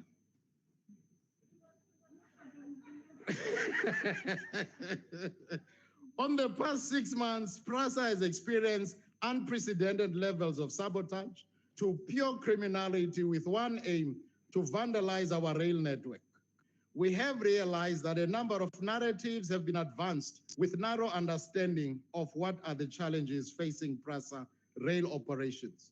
Many have stood here and given statistics and figures and everything, which is okay, you know. But the purpose of this debate is to rally us. It's a rally call for all of us to condemn what is happening and to stand fully behind the efforts that the minister and PRASA are doing to sort out the problems that are there. So during the latter part of 2019, as some people said, PRASA Board of Control took decisions to terminate security contracts that were deemed irregular and unlawful by the public protector. PRASA didn't just wake up and decide to terminate, as some honorable member said here. There was a report of the public protector. Any reasonable board or any reasonable administration would respond to that, which is what happened, not what was being said here. So we can talk about the ruling in the Western Cape, the ruling in Gauteng, which specifically said what needed to happen. So the above was effected in April 2020. Unfortunately, it coincided with the lockdown and all that we all know what happened. Now, the assets of PRASA remain state assets and should be treated as such. What is happening at PRASA has been a reflection of the microcosm of the state of vandalism of state assets, which should otherwise be respected. Essentially, what we have noticed is the undermining of the institution of the state. And we call upon, once again, the executive minister to lead the charge, as you always do, to bring these criminals to book. The security situation at PRASA has reached a breaking point as PRASA is losing mission-critical assets. And I'm sure the minister is more capable to deal with those than I would. House Chair, can I ask a question, please? Yes. Honorable member, are you ready? Yes. Wait. Yes. Honorable. Yeah, okay. Are you allowing the member to ask you a question, Honorable Mangum? Yes, Deputy Speaker. Go ahead. Go ahead, Honorable Natasha. Thank you so much, Deputy Speaker. You know, I was so happy when the member at the podium said that we wanted us to ask questions, because PRASA has been at the Zondo Commission, and you know, state capture has been an obsession of mine since it started. And I want to congratulate you on something because of your fantastic singing today.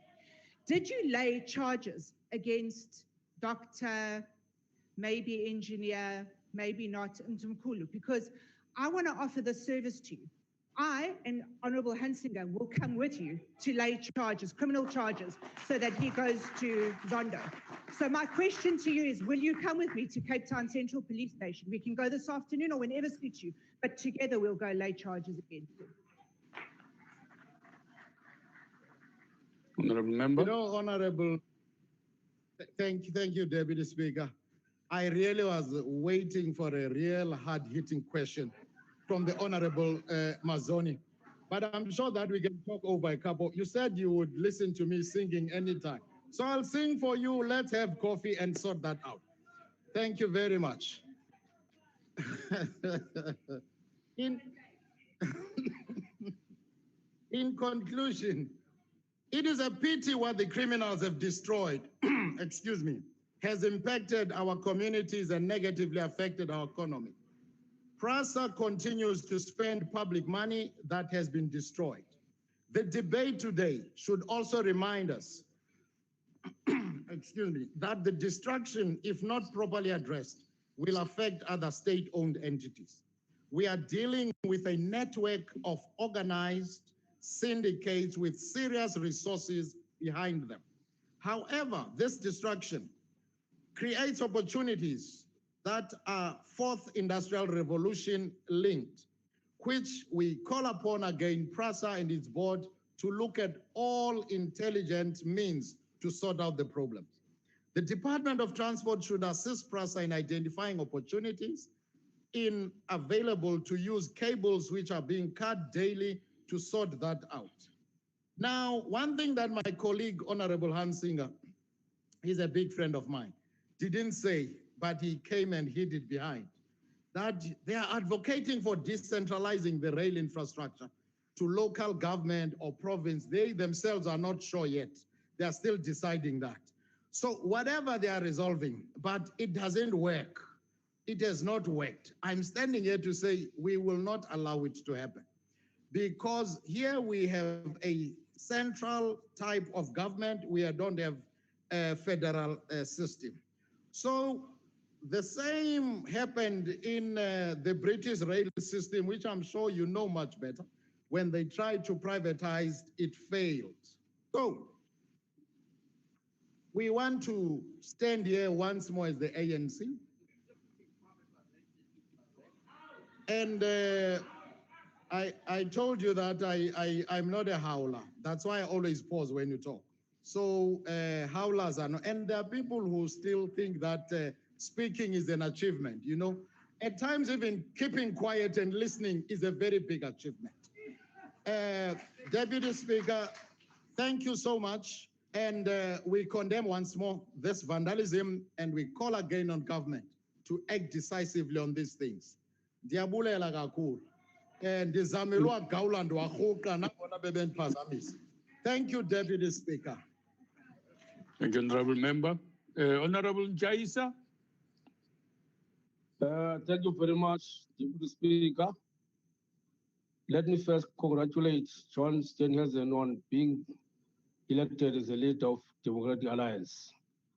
I heard from the Honorable Chief Whip of the majority that his other name is Vulindlela or Vulikate. That's great. Honorable Deputy Speaker, sometimes we have to speak after an eloquent speaker like this one. It's not very easy, but I'll speak.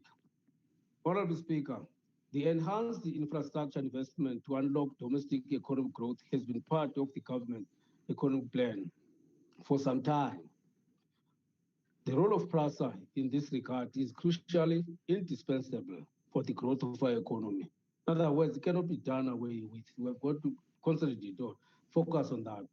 However, there have been glaring challenges in PRASA.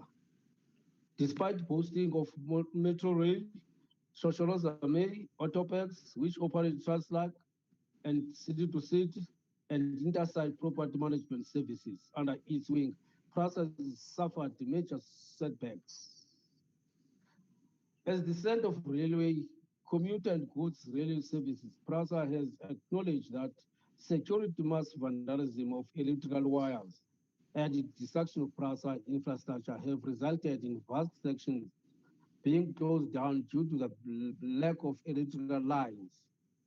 Honorable Speaker, Deputy Speaker, on the 16th September this year, the Minister of Transport also acknowledged that the criminality that ravages our railway environment undermines our efforts to modernize our passenger rail system and deliver a good service that is safe, reliable, and affordable. Deputy Speaker, the cost to economy caused by these acts of economic sabotage are diabolical.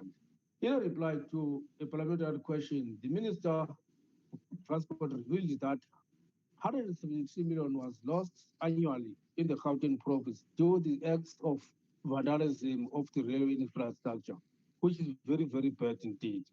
And that needs us to come together and get down to business and try to bring solutions now to such problems of this nature. In some cases, relying on the anecdote evidence, some corrupt suppliers are involved in these illegal activities in order to stay afloat. They have mastered the secret of clinging on self-induced contracts. Honorable Deputy Speaker, cumulatively, these factors have the effect of placing poor commuters on the receiving end. So they are the ones that are suffering a lot. So the poor, The community travel experience has bearing not only on these communities' personal well-being, but also on the country's economic growth prospects. It means that the country, rather the growth economy of our country suffers a lot. The railway services infrastructure, as of today, must be seen with the broad objective of maximizing social and railway infrastructure to boost economic growth. So the minister must rise to the occasion and stamp his authority. I believe, Honorable Deputy Speaker, that if we can just all come together and try now to bring solutions, because it cannot be the solution of the government alone, but even the people have got to get down to business and see and look for these criminals. And again, now, if you can just bring back the railway police that we used to do and patrol these railway stations, that can be good. You remember, we used to have the so-called ticket examiners. Those were the people now that were maintaining order in our trains. So it would not be easy now for these criminals now to do what they want to do. So it means now we come together, we do things together, then we bring good infrastructure to our country. Because without infrastructure, so our economy cannot grow. So it is important that we have got good and sound infrastructure so that now we can contribute to the growth of our economy. So we need to do this together. Thank you very much, Deputy Speaker. Thank you very much, Honorable Member. I suppose the COPE, PAC, and Al Jamaa are still not here. If they are not, I do not have the name of the ANC speaker who should be following. Chief Whip, who is the next speaker from the ANC? I don't have her name, his or her name.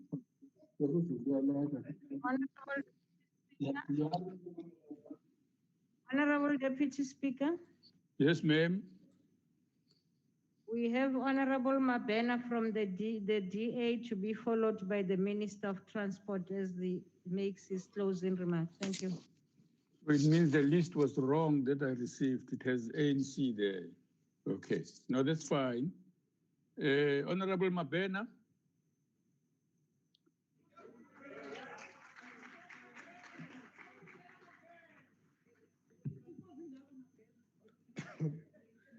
The impact on the continued vandalization of PRASA infrastructure is endemic on the lack of leadership, decision-making, and incapacity to govern by this ANC government.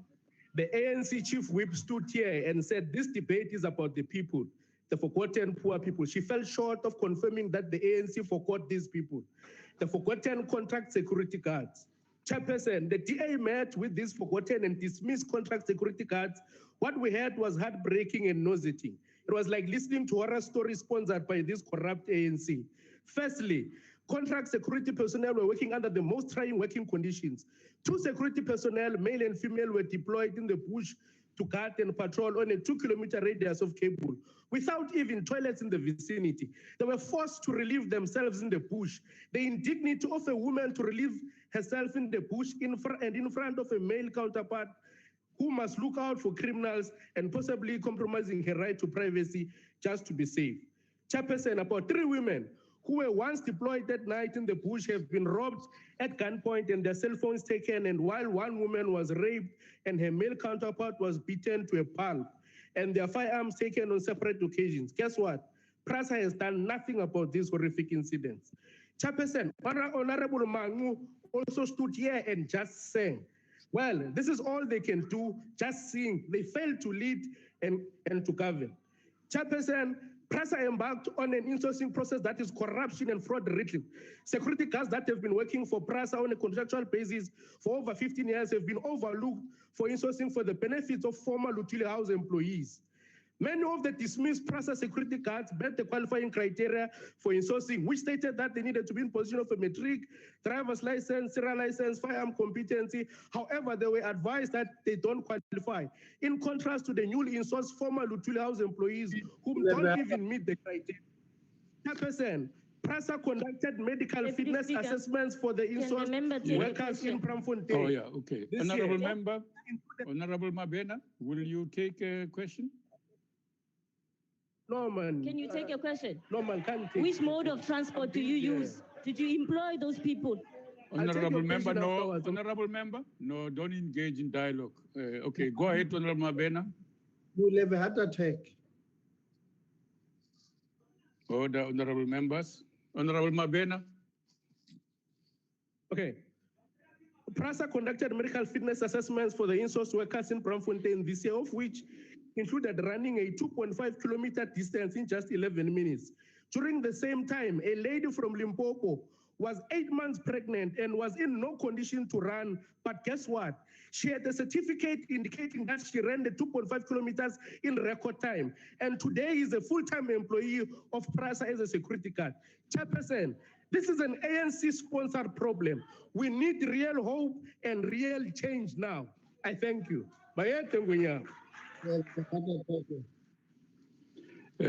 Honorable Minister, it's your turn, sir.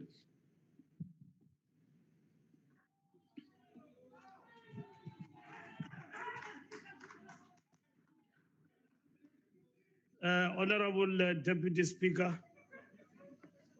members of the House, honorable members, let me thank the Chief Whip of the ruling party for placing this matter on the agenda of Parliament. Amasi Abewelange, the jig is up. Torching of trains, theft of signaling cable, theft of track, damage to stations, and theft of equipment do not only cripple the service intended for the poor, but creates an untenable situation where the taxpayer is expected to foot the bill for replacing such stolen and damaged infrastructure. We are a democracy founded on the foundations of human rights and the rule of law. All our interventions must ensure that rights of those who rely on the commuter rail system are protected and respected. In the same vein, the might of the law must be unleashed on those who continue to destroy and steal public assets for their narrow, self-serving ends. We agree with honorable members when they say that those who are arrested should not only be charged with mere theft, but with serious economic sabotage. Our rail system continues to be a target of theft and vandalism. Senseless attacks on employees and private security while on duty and sabotage. This has seen security-related incidents in the rail environments increasing by 20% between 2017-18 and 2018-19 from 7,734 to 9,000. Since 2012-13, security-related incidents per million train kilometers increased by 175% per million train kilometers. The harsh reality is that security-related incidents in the rail environment are out of control and need urgent attention. Over the same period, the overall harm to persons increased by 15% from 2017-18.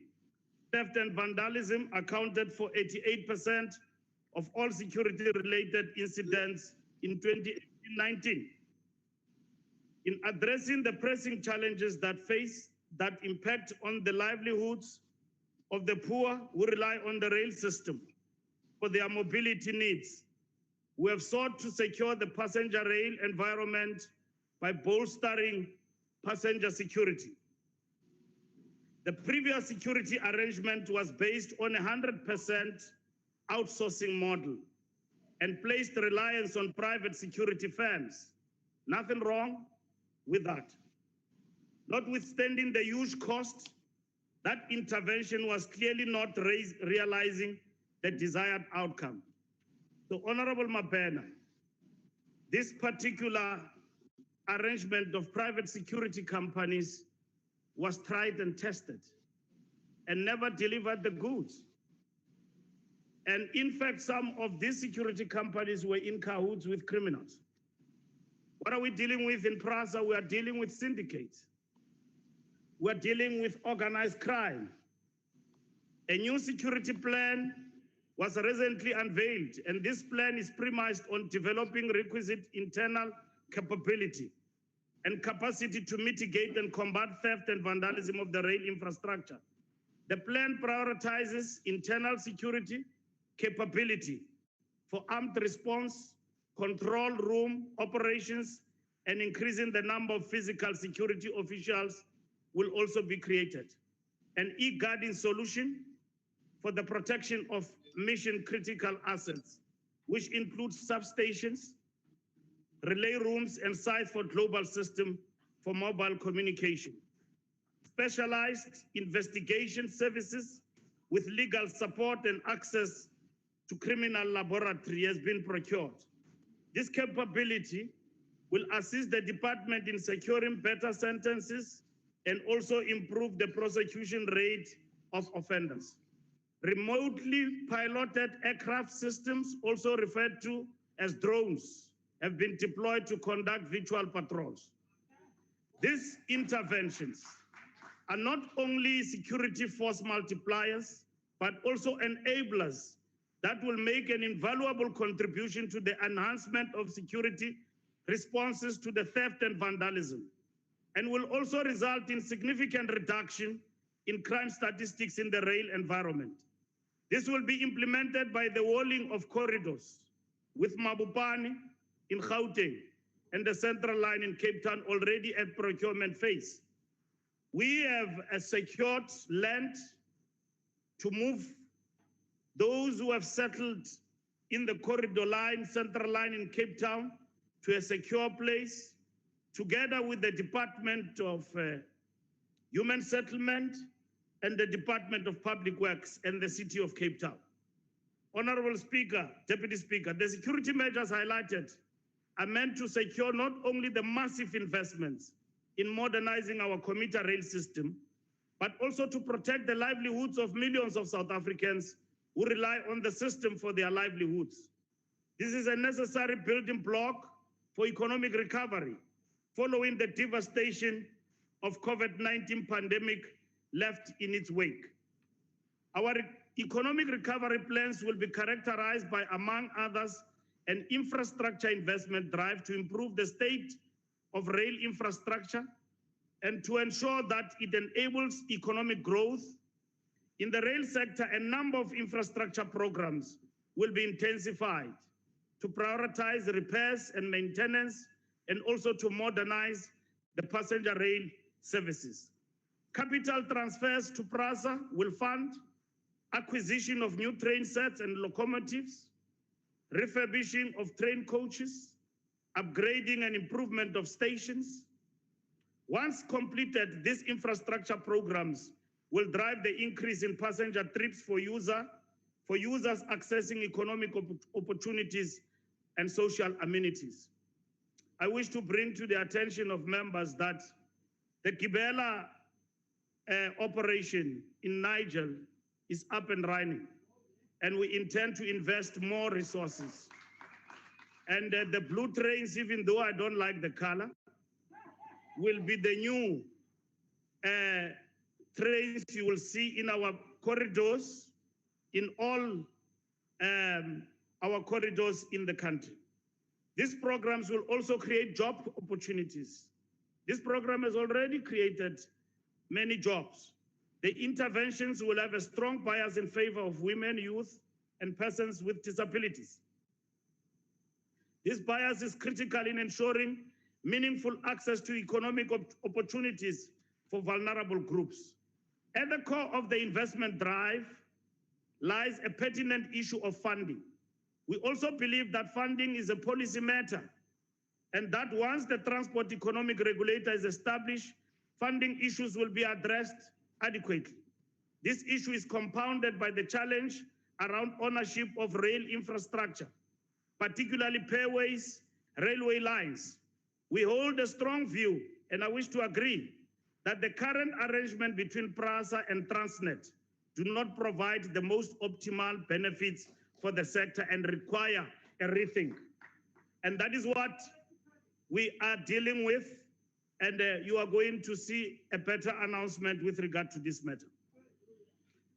Deputy Speaker, others have been quick in calling for the devolution of railway to the metros. It is your policy, not our policy. As a minister, I'm not mandated to devolve railways to the metros. The mandate of the ANC government is to strengthen PRASA. And I want to admit that PRASA has been ravaged, has been run down, has been completely a mess, as characterized even by the judge in the case with regard to the appointment of the administrator. Now, what are we doing about that? We are ensuring that law enforcement deal with all the criminal suspects in relation to those who have run PRASA down. These calls for the devolution are rather opportunistic and self-serving. And such devolution will further exacerbate the problems we are confronted with. Modernizing, maintaining, expanding rail infrastructure and network requires massive investments that can best be harnessed through a single ownership and operation model.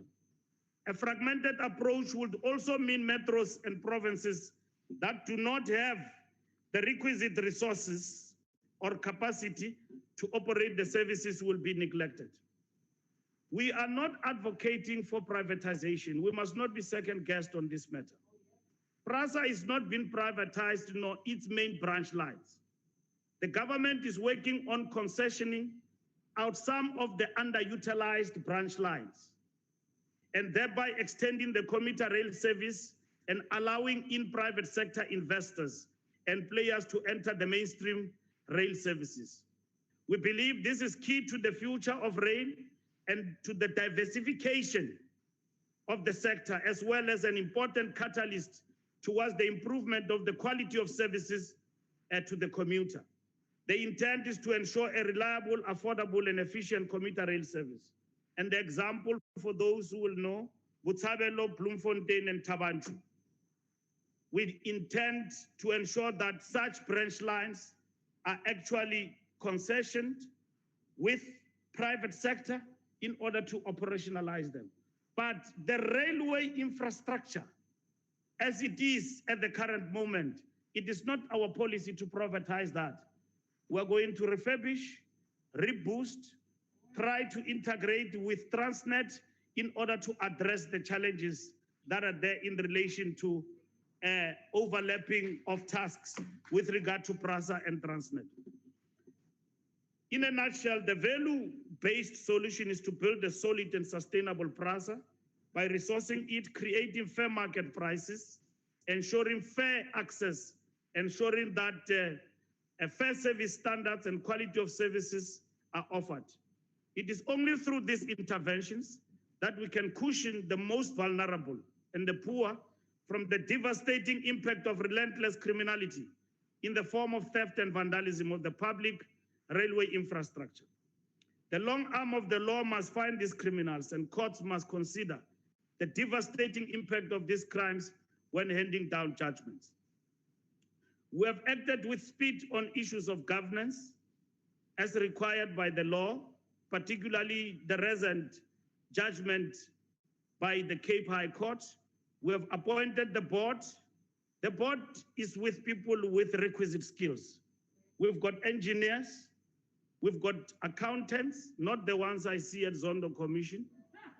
We've got a good mix of age and women, and we've got people with good governance skills so that they understand their fiduciary duties. And that is the board that we have appointed. That board is expected to accelerate the program of ensuring that we employ the GCO at PRASA alongside the management that has been crippled over the years. We're confident, even though we're facing a devastating situation of probably a disclaimer from the past, going forward, there is a base to build on to bring PRASA back to line. And I'm confident that next year, when we meet in this house, you'll get a very encouraging report. What are we dealing again within PRASA? PRASA is not outside our plans in terms of the integrated public transport network in the country. We deal with taxis in terms of their formalization. We also deal with upgrading and ensuring that we implement our policy of moving from rail to road.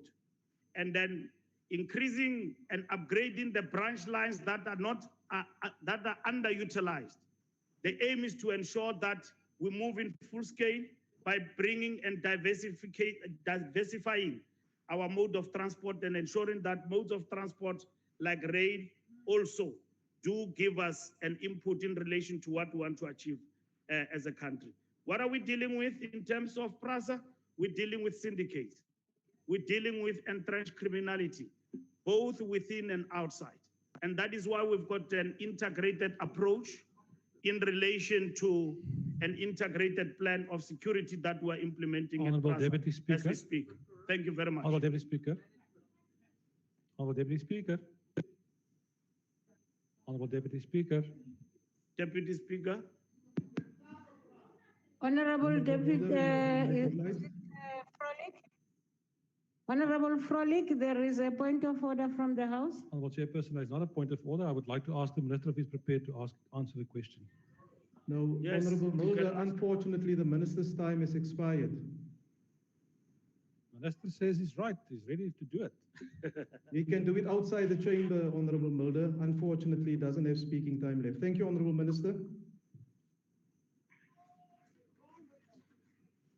Honorable members, the Secretary will read the third order.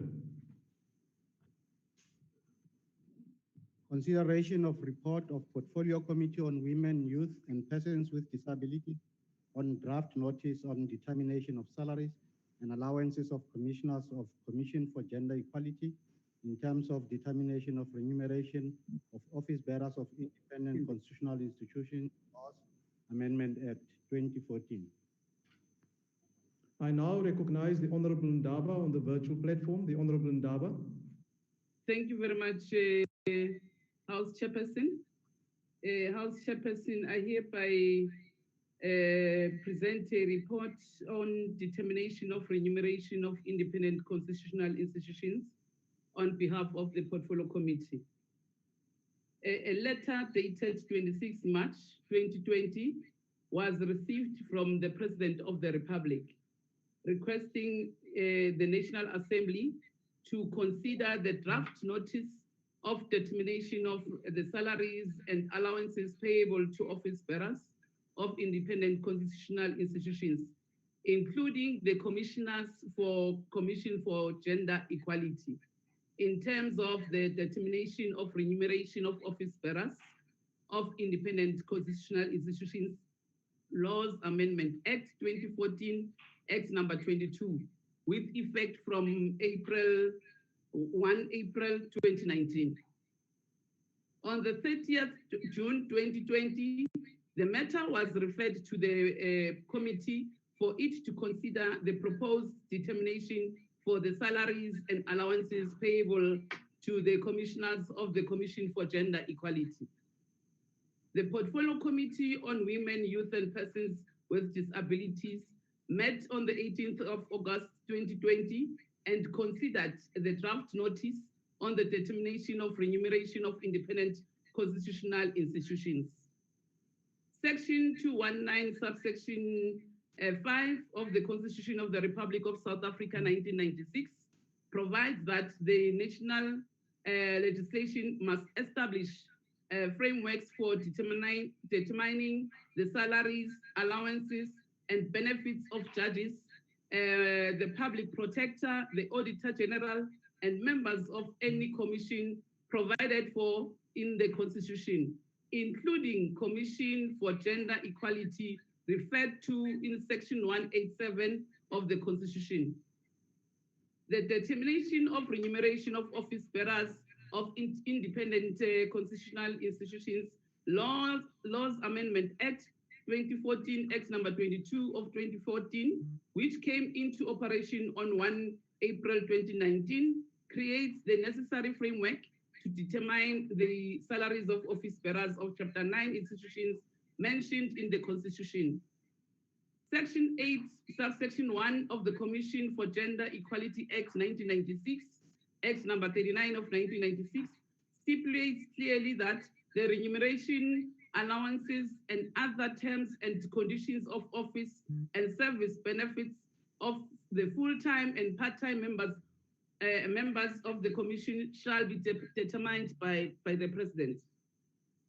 The Independent Commission for Public Office Bearers gazetted its recommendation on the 13th February 2020 on the Government Gazette number 43019, 13 February 2020. Having consulted with the institutions concerned and the relevant ministers to better understand the remuneration of office bearers in the various independent constitutional institutions, as well as related concerns and challenges. Pending a majority salary review, the Independent Commission recommended that the office bearers be treated in line with other public office bearers, receiving a 3% adjustment to the remuneration of all categories of public office bearers earning above 1.5 million and 4% for all categories earning below 1.5 million. Having taken into account the serious economic challenges that the country faces and the constrained fiscal environment, the President, however, has proposed a salary freeze for office bearers earning 1.5 million and above, a 2.8% adjustment for office bearers earning between 1 million and 1.5 million, a 4.5% adjustment for office bearers earning below 1 million. The committee deliberated, concur with the President's determination on the remuneration adjustment of CGE commissioners, that a retrospective salary freeze or 0% increase be implemented for the chairperson and other full-time commissioners given their salary level for the 2019-2020 financial year. For the part-time commissioner, a similar freeze will thus apply to the daily or hourly rates which they received for 2019-2020. The committee recommends that the National Assembly approve the draft notice determining the remuneration of commissioners of the Commission for Gender Equality. Furthermore, the committee is mindful too of the impact of the COVID pandemic on the country's economy. The Portfolio Committee on Women, Youth and Persons with Disabilities adopted the report and noted that the Democratic Alliance reserved its right to adopt the report. The report to be considered by the House. I thank you very much, House Chairperson. Thank you, Honourable Member. Honourable members, I will now recognize parties wishing to make a declaration. The Democratic Alliance.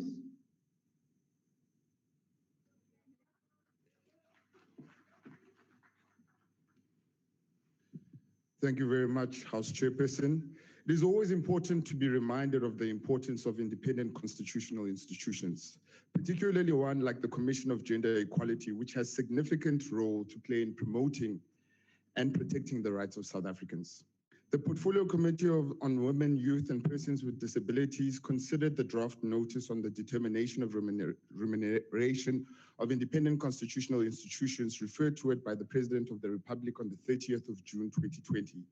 In considering the report, it was hard to forget the millions of South African people who have been hit the hardest during this COVID-19 pandemic.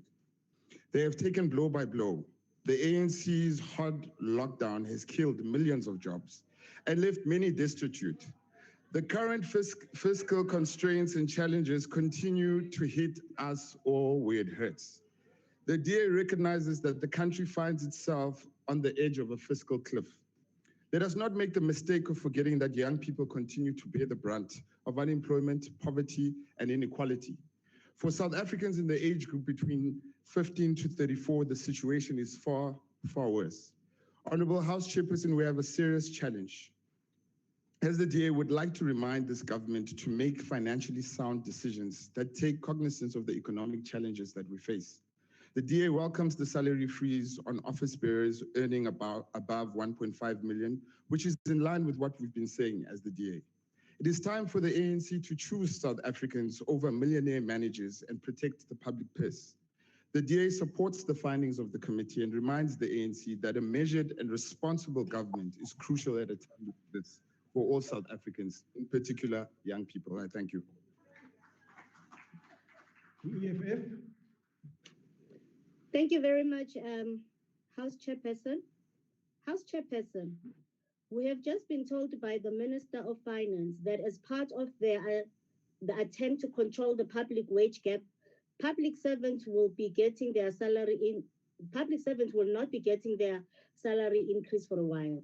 If this is a genuine attempt to reprioritize government spending, then it should be extended to political appointments too. But we know it's not genuine and seek to scapegoat public servants for bad management decisions taken by politicians. This determination on the remuneration and benefits payable to commissioners of the Commission for Gender Equality is proof that what is good for the goose is not necessarily good for the gender in the eyes of our leaders. We are one of the most unequal society in the whole world. This inequality is sharpened by the abnormal large gap in salaries in the public service. We have to systematically address this problem and ensure that those at the bottom of the wage gap have their salaries gradually improve, while those earning a lot already need to make the necessary compromises. We welcome the salary freeze for the commissioners, and we want to call for the freeze across the board for all commissioners. Commissioners cannot be rewarded with increase while they fail to execute a critical constitutional mandate. Of note, the Commission for Gender Equality, CGE, investigation report on the forced sterilization of women living with HIV and AIDS in South Africa, released on the 24th of February 2020, is a prime example of the Commissioner's failure to serve South Africa. The horrific findings in the report do not match the binding recommendations of the report. How did the commissioners make findings that are criminal, yet not a single recommendation that those matters be criminally investigated and prosecuted? Not on our watch will we support mediocrity of any Chapter 9 institution. When commissioners take their mandate seriously, we will take their reimbursement increase seriously. We do not support any increase and certainly do not support the report. I thank you. The IFP.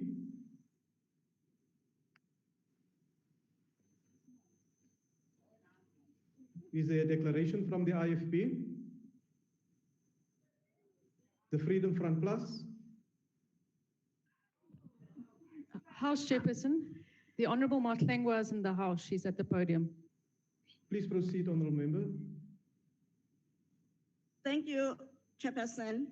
Honourable members, the IFP has considered the report by the Portfolio Committee on Women, Youth and Persons with Disability in relation to the determination of salaries and allowance of commissioners of the Commission for Gender Equality. And we support the committee recommendation. The determination made by the President in relation to the salaries allowance of the commissioners for the Commission for Gender Equality has been informed by the stark economic reality our country faces. The IFP sadly recognizes that the results serious economic constraint will inevitably place pressure on our constitutional institution in fulfilling their mandate.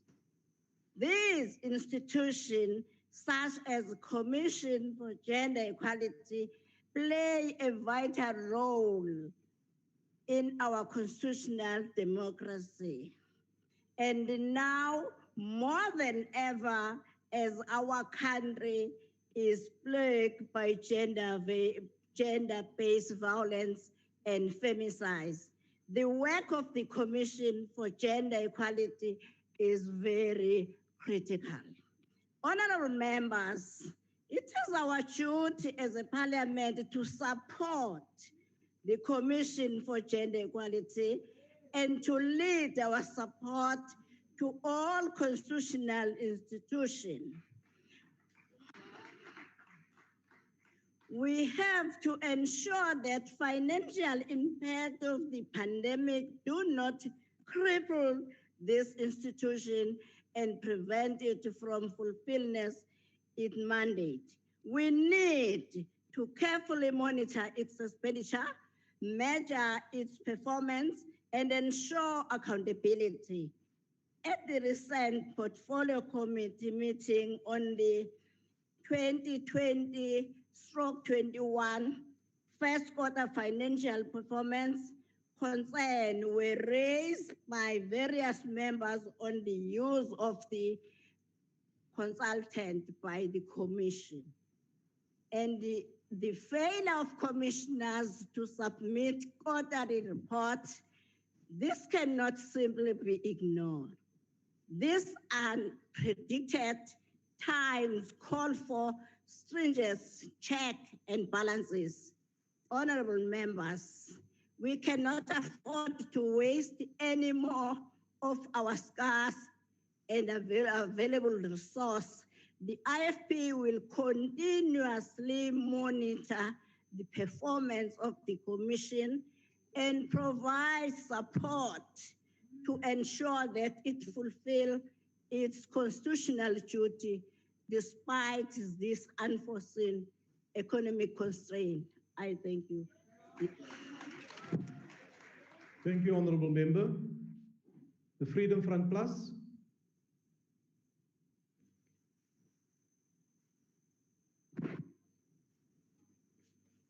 The Chairperson, FF Plus is not going to make a declaration. Thank you. Thank you, Honorable Mulder. The ACDP. The UDM. Sorry, ADM. Chair. House Chair. Sorry, House Yes. Chair. May I continue? Please continue. The ACDP rises to support this report. It is consistent with the other recommendations of the President, and whilst the Independent Commission came out with a certain recommendation, given the financial constraints facing the nation, we are supportive of the freeze that the President recommended, and that applies to this institution as well. We would, however, also remind the House about the Kader Asmal report that spoke to the unification of the different Chapter 9 institutions, and that this is an issue that still also needs to be attended to by this House. But that having been said, we support this report. I thank you. Thank you, Honorable Swart. The UDM. ATM. Good. NFP. AIC. Honorable Masonda, switch off your microphone, please. AIC, COPE, PAC, Al-Jamaa. Honorable members, are there any objections to the adoption of the report of the Portfolio Committee on Women, Youth, and Persons with Disabilities, which recommends, amongst other... Honorable House Chair. Yes, Honorable. You have not called. The ANC is waiting in the chamber. My apologies. The ANC.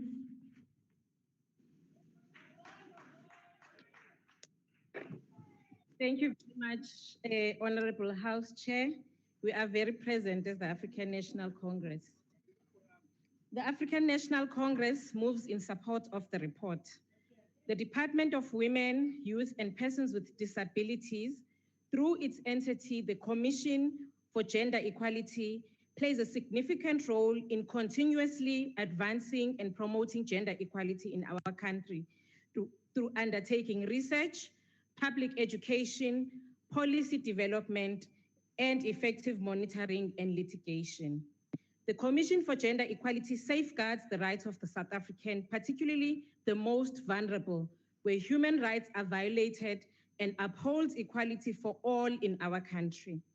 Commissioners within the Commission play a pivotal role in monitoring and evaluating government policies and private bodies to ensure that they promote gender equality.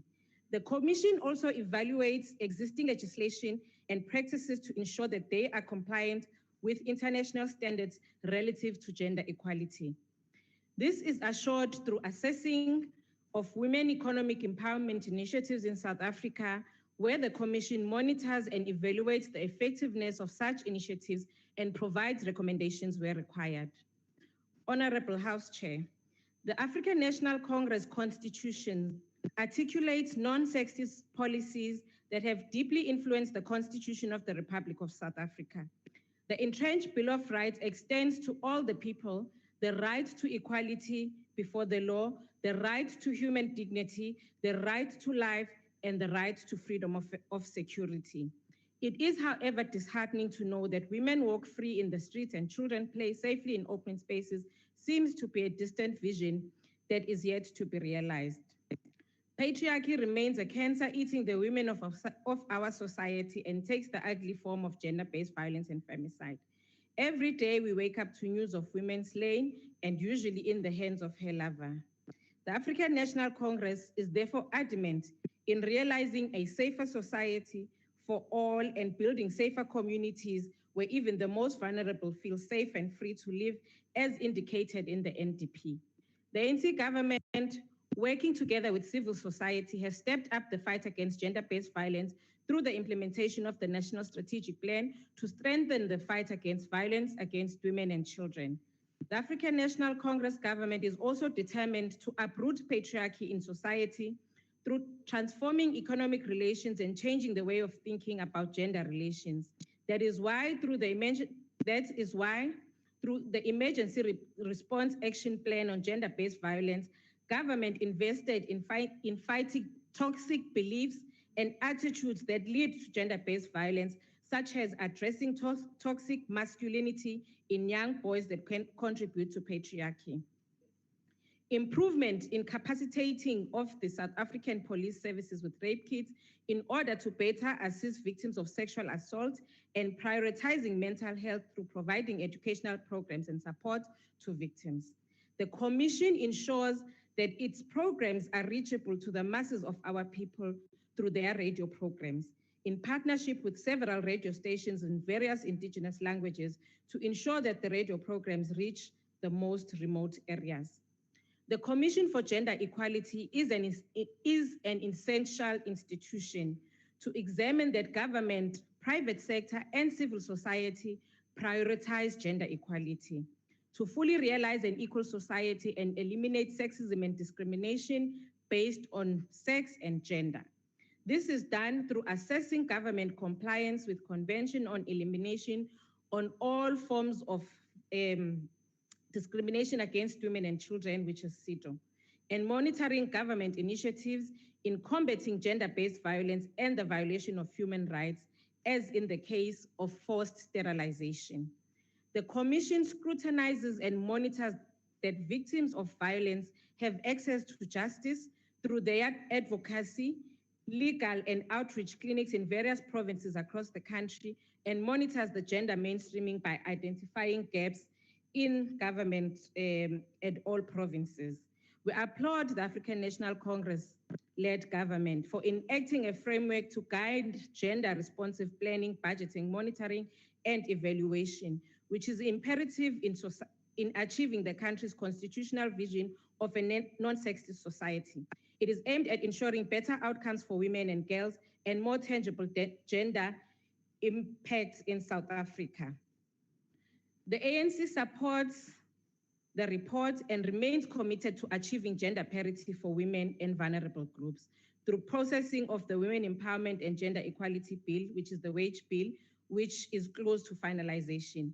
The National Youth Policy, which aims at effecting positive youth development efforts in South Africa, which is currently under discussion with comments en route to Cabinet, and Disability Bill, which is to be introduced. Although most of the Commissioner's programs and work were affected by lockdown and COVID-19, the Commission managed to execute their constitutional mandate. However, there is still more to be done with regards to reaching equitable gender parity in our society, empower women, and protect those that are most vulnerable, such as persons with disability, children, and members of the LGBTIQA+ communities. The Commission for Gender Equality is best placed to evaluate the effectiveness of government initiatives to combat inequality that assist in eliminating sexism, patriarchal beliefs, norms, and practices in our society. Honorable House Chair, allow me to conclude by referring to the inspirational words of the son of the African soil, Thomas Sankara, who believed in gender equality through the protection and emancipation of women. It is him who said, "There is no true social revolution without the liberation of women. May my eyes never see and my feet never take me to a society where half the people are held in silence." For these reasons, the African National Congress moves in support of the report. I thank you. Thank you, Honorable Member. Honorable members, are there any objections to the adoption of the report of the Portfolio Committee on Women, Youth, and Persons with Disabilities, which recommends, amongst other things, the approval of the draft notice determining remuneration of the commissioners of the Commission for Gender Equality in terms of the determination of remuneration of office bearers of Independent Constitutional Institutions Law Amendment Act 2014. Are there any objections? House Chair, Yes, Honorable Member. can you note the objection of the EFF? The objection, there are objections. I will thus put the question. Those in favor will say aye. Those against will say no. I think the ayes have it. I think the ayes have it. Already we have noted the objection of the EFF. Are there any other objections? Honorable Barotto, are there any objections in the House? No, sir. Thank you. The objection will thus be noted and the report is thus adopted. The Secretary will read the last order of the day. Consideration of report of Portfolio Committee on International Relations and Cooperation on Oversight Visit on Pilot Project for Acquisition of Office Accommodation for South African Permanent Mission to United Nations and Consulate General in New York, United States. I now call upon the chairperson of the committee, the Honorable Mahamba Shlala, who will introduce the report. The Honorable Shlala. Thank you very much, Chairperson. The Portfolio Committee had a concern that leases and rentals of properties abroad were increasingly becoming cost drivers for the department. The Portfolio Committee was of the view that the department should acquire properties for use by South Africa's missions abroad as opposed to renting. Office accommodation in New York was identified as a pilot project for a private-public partnership acquisition model by the department.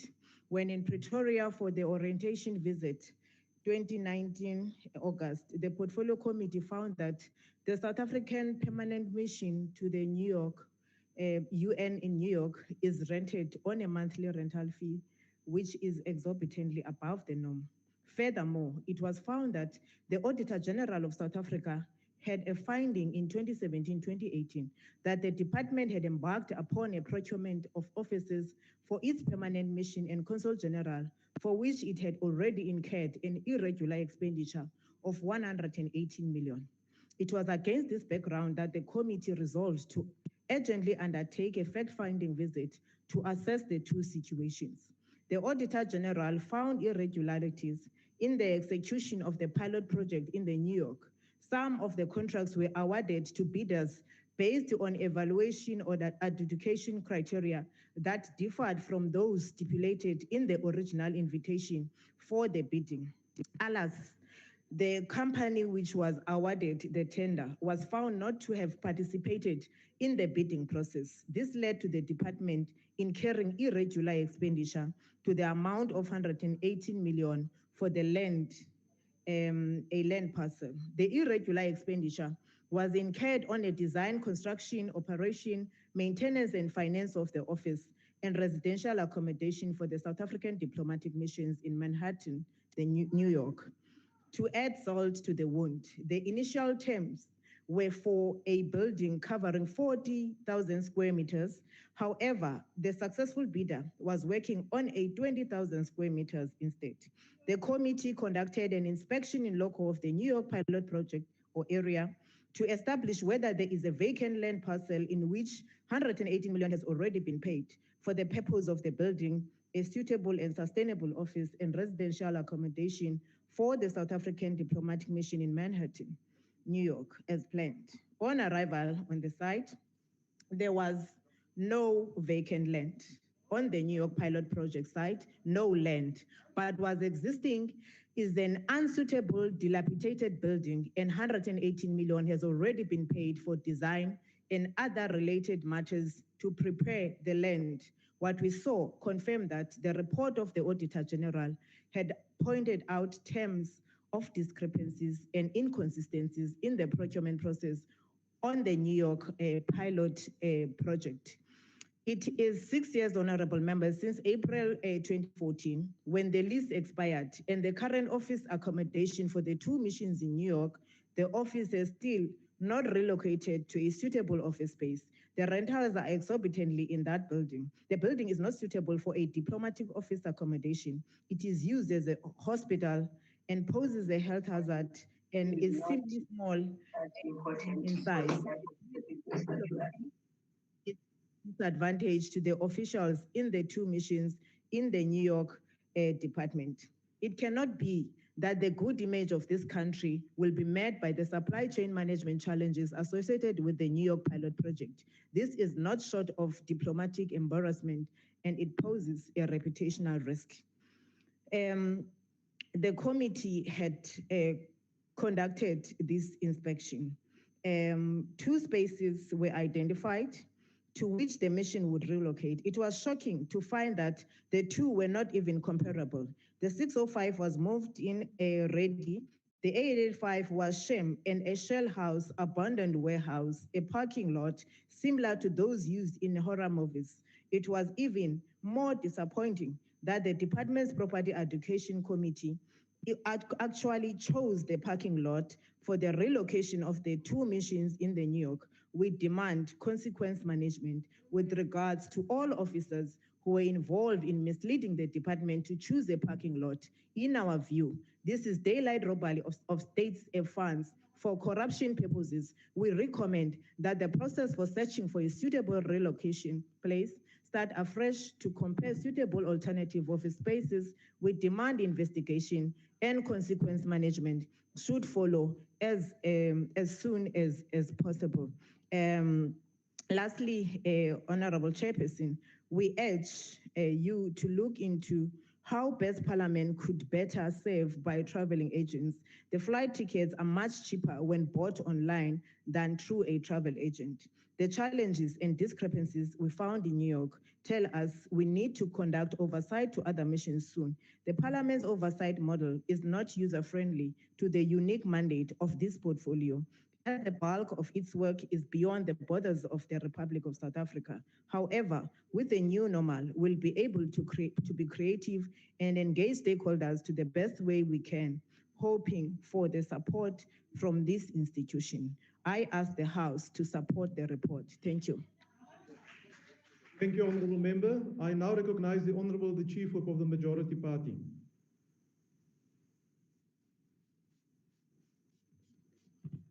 Thank you very much, House Chair. House Chair, I move that the report be adopted by this House. Thank you. Thank you, Mr. Chief Whip. I will now recognize parties wishing to make a declaration. The Democratic Alliance.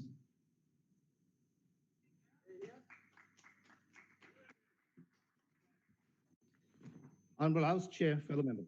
At the onset, we must be clear. This department and the manner in which it dealt with the New York pilot project embarrasses even being compared to the runnings of a spaza shop. The absence of the ambassador, Jerry Machila, was a clear indication that there was something rotten in the state of New York.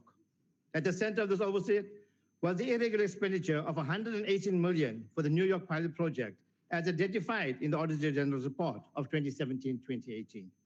It must be noted with serious concern that certain contracts awarded by this department deviate from the stipulated supply chain management criteria to benefit those closely connected to certain key role players. It comes as no surprise that this very oversight was rejected not once, not twice, but on 3 previous occasions due to the shenanigans that had taken place. After our interaction, this delegation can claim that the notorious New York pilot project and the $118 million in question is both fruitless and wasteful expenditure. The procurement under discussion was a rundown, dilapidated, abandoned building and not the vacant land as stipulated. This department is unlike a fiefdom for certain officials who even failed to engage with the State Legal Advisors Department when engaging on the New York pilot project. The State Legal Advisor was only contacted on the eve of the deadline, requesting legal to sign off on a multi-million rand agreement. This bullying tactic seems to have been the norm practice, as this department can best describe as having 2 bulls fighting in one crawl. Both the Director General and the CFO were at continuous loggerheads with each other on this. The underhanded shenanigans in this department was further evident when the delegation conducted an oversight of the 2 venues that the department had identified as alternatives. Our suspicions of the sinister deals by the department was confirmed when, upon viewing the 2 sites, the first, number 885 Second Avenue, which can best described as an empty shell or an abandoned warehouse, while the second, number 605 Third Avenue, was fully partitioned, carpeted, and ready for immediate occupation, fit for purpose, and already housed 2 other embassies. This very department, in their infinite wisdom, chose to recommend the abandoned warehouse as its preferred option, much to the bewilderment of the delegation. One cannot be faulted for assuming that this was the reason for the ambassador going AWOL. Fortunately, this delegation intervention has resulted in the process being halted and for a more comprehensive assessment of the venues in question be conducted. Here, it must be further noted that there has been witness that embassies flout procedures, procurement procedures, which leads to fruitless and wasteful expenditure when booking accommodation for foreign delegates. The failure by this department to successfully implement the New York pilot project has impacted negatively on the rollout of securing other venues in other regions, thus resulting in the department overspending on high rentals. The actions or lack thereof of ambassadors, as well as many other ambassadors, for example, the ambassadors of Denmark, Netherlands, and Brazil, who have all embarrassed South Africa on the international arena, has vindicated the Democratic Alliance's plea to government that the appointment of ambassadors should not be appointed solely by the president, and for him to select representatives to compensate for political crony patronage, but rather for Parliament to ensure that competency and excellence is a criteria that is used for the appointment of ambassadors. The sooner the Foreign Service Bill comes into action, the quicker it will help us to address some of the issues that have impacted this department negatively. We further demand that all those who have been found guilty to be charged and for those monies to be recovered from them personally. We support the recommendation. I thank you. The EFF. Thank you, Honorable House Chair. I will be taking it on the side of Honorable Msani. Chairperson, we went to New York as this committee because we deemed it necessary to conduct oversight visit on what we thought were disturbing developments in relation to the acquisition of office accommodation for our mission in New York. Despite the seriousness of this visit, the committee was shown nothing but disrespect by the Ambassador Jerry Machila, who decided not to even meet with the committee and tendered no apology of any kind. It does not look like our mission in New York is in a state of complete. It does look that our mission in New York is in a state of complete disorganization, because we were not only disrespected by Malichi, but also had to wait for 10 hours before our accommodation was sorted. As for the purpose of the trip, we found that the department has paid 180 million for vacant land that does not exist. what is in this place were land that was allegedly bought similarly to an old rundown building, which is not suitable for the purpose of the building and offers block for the mission there. This is an indication of deep-rooted characterized administration of a mission where the former DG of the department, the Commissioner Malichi, as figurehead of maladministration. The department, as with other departments run by the ANC, recycle discredited officials and place them into positions of power, whatever holding them to account. The project for the acquisition of the office space of New York Mission is a diplomatic embarrassment. It paints South Africa as a country that cannot simply get office accommodation for mission as important as it is in New York. Were ours a normal administration, and all those in the department who enabled him to preside over this administration would have been fired already. But because the ANC tolerate corruption and tolerate incompetence, nothing will happen to these people who embarrass us like that. We do support the recommendation and hopefully do think that these people should be charged as soon as possible. Thank you very much, Chair. Thank you, Honorable Member. The IFP.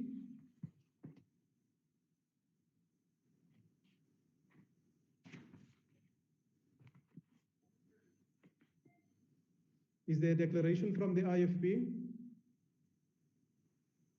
Honorable House Chairperson. Honorable House Chairperson. Please proceed, sir. Thank you, Chair.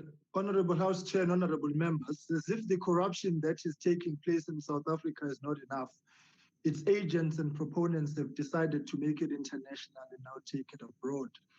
Honorable members, our task is to act as an effective mechanism for oversight and accountability. As such, our role has grown increasingly important with findings of brazen corruption, incompetence, and negligence during the COVID coronavirus pandemic. In the report, the committee undertook an unprecedented fact-finding oversight visit beyond the borders of South Africa. Equally, it is significant that such a goal was related to the findings of the Auditor General and attained within the first 100 days of its commencement of work in the 6th Parliament. According to the report, non-compliance with rules and legislative requirements led to an amount of 188 million being paid for what the department unknowingly assumed to be vacant land to construct a sustainable office and residential building. The purchase and construction of this building form part of the department's pilot public-private partnership project. Failure on behalf of the department to comply with supply chain prescripts will, for the unforeseen future, result in more wasteful expenditure as the project has been put on hold. The department seems and appears to be overwhelmed and incapable of undertaking duties that it will be charged with once the Foreign Service Bill is adopted or implemented. Accommodation norms and standards are not being adhered to, resulting in political appointees humiliating the country with outlandish and wasteful requirements, as we have heard and read over the past weekend. The department has in the past relied on its partnership with the Department of Public Works for project management in the construction of new diplomatic missions and conduct valuation of properties to inform acquisitions and disposal decisions. It leads us to ask then, why has the department not continued to rely on these partnerships to capitalize on the shared skills and expertise? There are doubts on how corruption and negligence surrounding this project will be rooted out, as the same individuals who are charged with overseeing this capital project remain in strategic positions and worst of all abroad. Accountability and consequence management is needed, and corrective action must be effected as we continue to weather the storm of corruption that has ravaged our nation and now embarrassing us internationally. The IFP supports this report. I thank you, Chair. Thank you, Honourable Member. The Freedom Front Plus. Honourable Chairperson, this report clearly indicates that the Department of International Relations and Cooperation did not escape the tentacles of corruption up to the highest level. Freedom Front Plus did not participate in the fact-finding mission to New York, but I've studied the reports and I've had reports back in the committee from our chairperson and the other committee members that did attend. And it's a very thorough report that deals with this whole issue and what happened. I think we should be proud of ourselves as Parliament, as an institution that brought this corruption and this problem to the House. However, the officials in that department who are responsible for what happened here did not act on their own. There is an executive. This happened during the period of the previous minister responsible for that department. And I cannot understand that we do not see consequences in that regard as well. The executive should be held to account. Not only the officials involved, there's a minister responsible for a department and for what's happening in that department. The Freedom Front Plus will support the report. Thank you very much. Thank you, Honourable Member. Is there a declaration from the ACDP?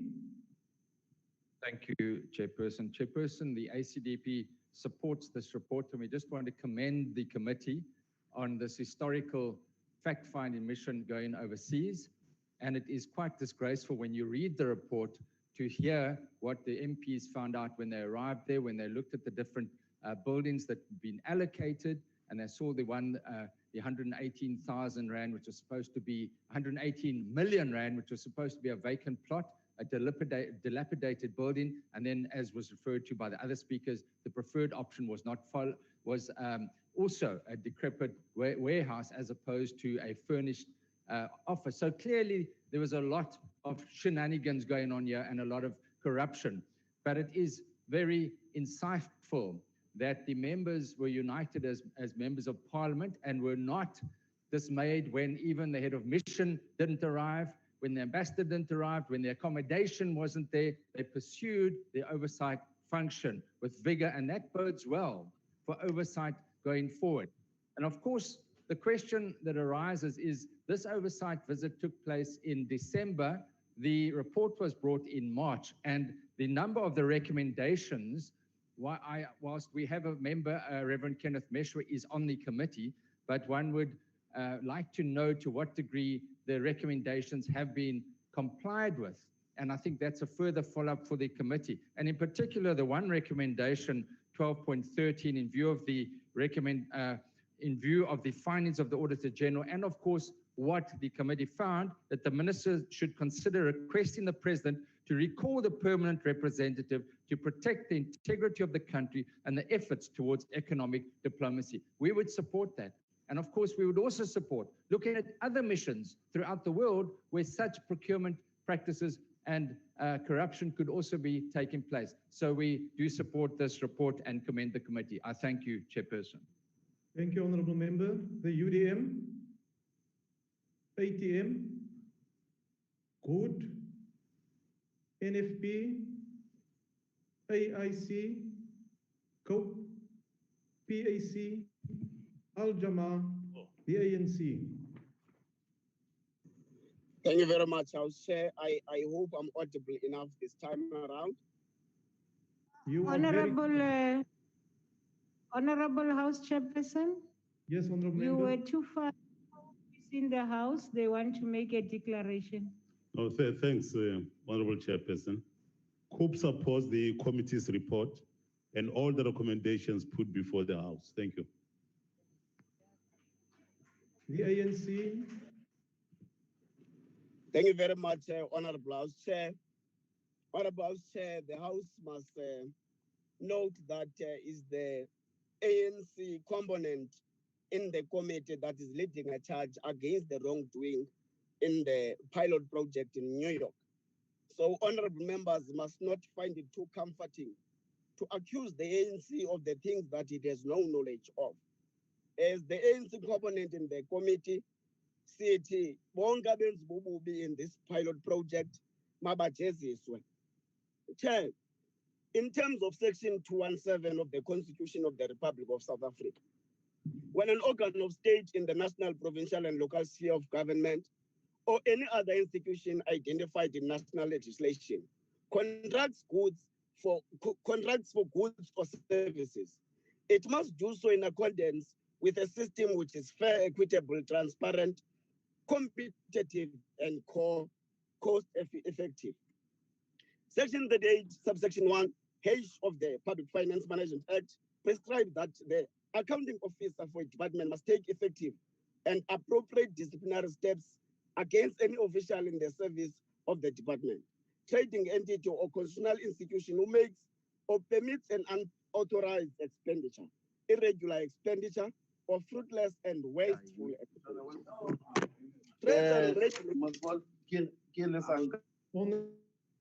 James.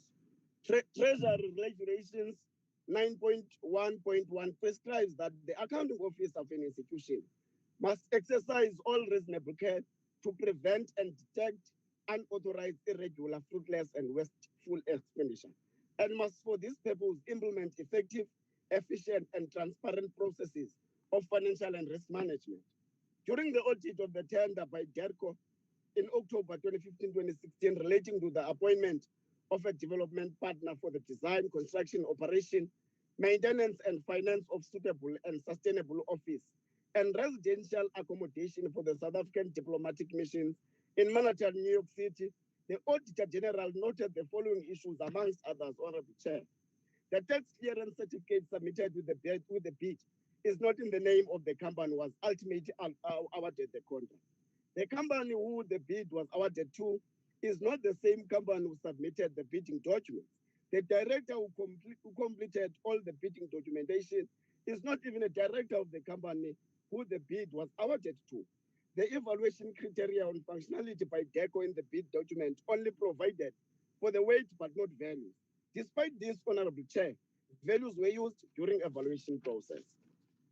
The square meters for the residential accommodation as per the terms of reference do not agree to the square meters indicated in the approval by the accounting officer for the appointment of a service provider. The latest annual financial statements submitted by the winning bidder were not edited as required by the responsive criteria in the tender document. Honorable Chairperson, it was for this reason that we undertook the first oversight visit to New York to see for ourselves whether the findings of the AG in 2017-2018 report are as indicated. There was no land, no office to relocate to by the two missions. Only a parking lot, which the chair of the committee made mention of. Furthermore, Chair, the relocations to the parking lot we have said they must be halted. It is important to highlight that the department has already taken steps. Consequence management processes are in a row. The case on this matter took place on the 12th and 13th of October 2020. The department was pleading that the contract be set aside because it was irregularly awarded in the first place and the money must be recouped. So there is progress on this matter. The department is in the process of doing that. The committee also recommended the recall of the permanent representative for not being available when the committee undertook oversight. We must also bear in mind that the recall process is within the prerogative of the president, will support his decision with regard to our recommendation, bearing in mind the dictates of our national interest. As the ANC component in the committee, Chair, we support the report and we reaffirm our stand as mandated by the last National Congress of the ANC of being firm against any form of corruption in whatever manner or so. Thank you very much, sir. The ANC supports the report. Thank you, Honorable Member. Honorable Members, the motion is that the report be adopted. Are there any objections? Are there any objections, Honorable Members? There's no objection. Honorable Chair. Honorable Chair. Yes, Honorable Member. Can you please note the support of the EFF on this particular report? I don't need support. I'm asking for objections, Honorable Members. There's no objections and the report is agreed to. Honorable Members, that concludes the business for the day and the House is adjourned.